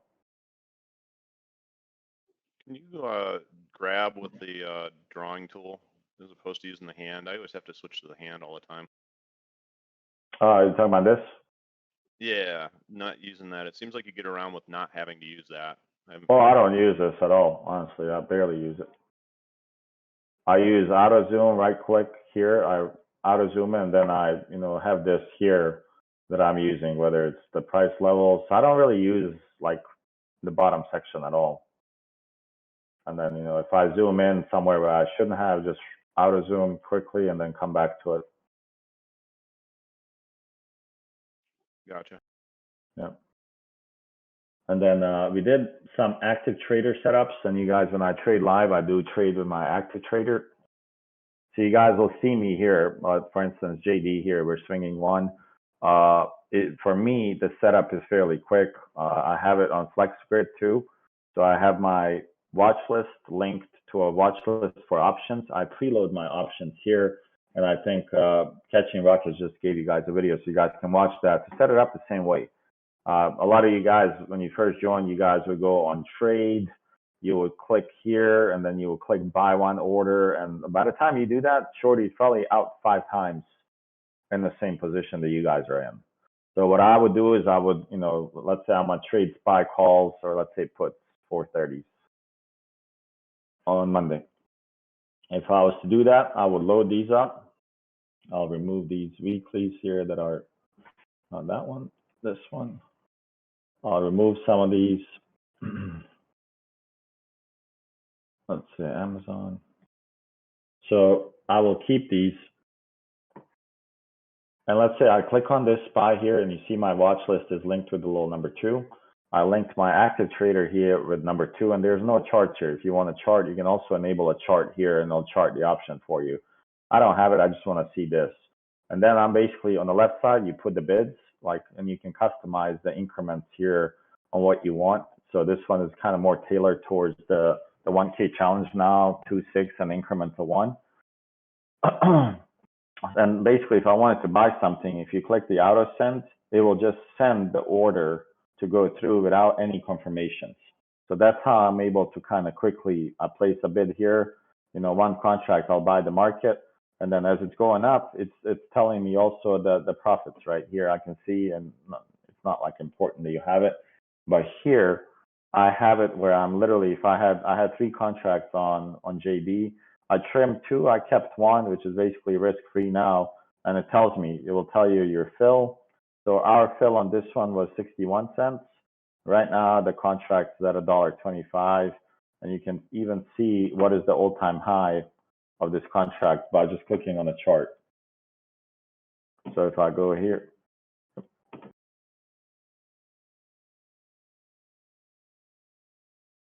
no, I do limit orders. I don't. So on a stop limit, are you talking about like here, buy stop limit like this? What I usually do on active trader, if I see something that I'm not gonna bid here. Like when I'm trying to get an order, I will put it $1 above or a little bit above the market order, and they'll fill me in somewhere around 122. A lot of you are trying to get filled like, oh man, 118, I'll put 120. You're not gonna get a fill. Put it slightly above, they will fill you somewhere here. And then once you get the initial pop, all of this moves probably like $10, $15 away and you get a fill.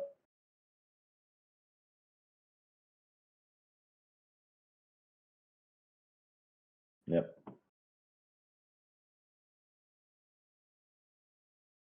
And the loading of the contracts and watch list is fairly important, guys. This will help you tremendously. Like this will help you see the contracts, the prices, the charts. And if you guys, recall, Earth and I, we will actually have the charts of the contracts here. For instance, this one, I always have a chart on the contract. And I think DVOC we played last week. I was literally playing the DVOC contract off of the orb low last week. Every time we touched the orb low, I got in, and I think me and Rayon, I think we hit a couple of 100%ers on it that day. Yeah, I think it was only you and me, and I started implementing that as well. It was the DWA call. I had the premiums on a chart, and when I saw it getting near a low point, I just bought a couple and put my stop right under, and it worked perfectly. Yep, and that's what we did on one that went from $1.60 to $5. I think you and me were the only ones who took it. Yeah, Yeah, it was funny. Yeah, but it was a good trade. And Active Trader work with TV? No, Active Trader does not work with TV. TV does not have execution side of the house.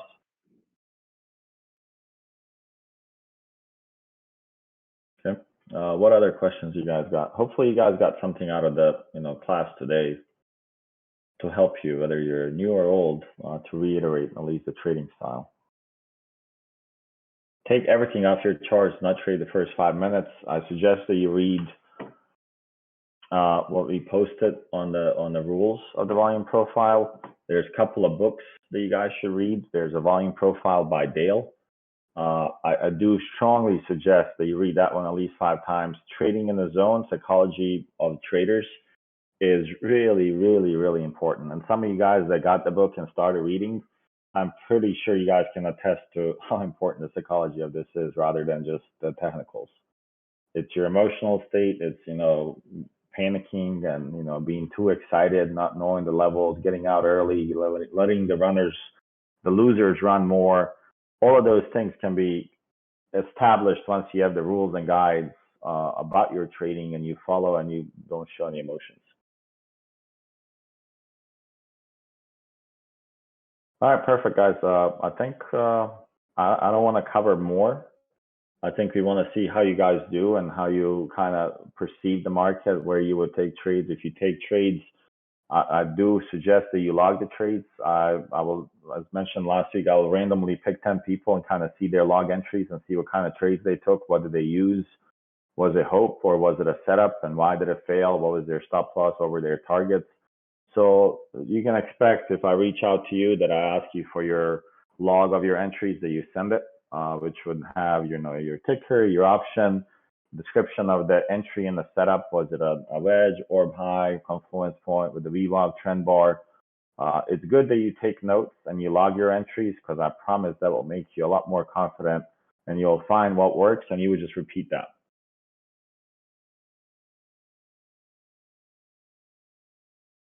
Okay.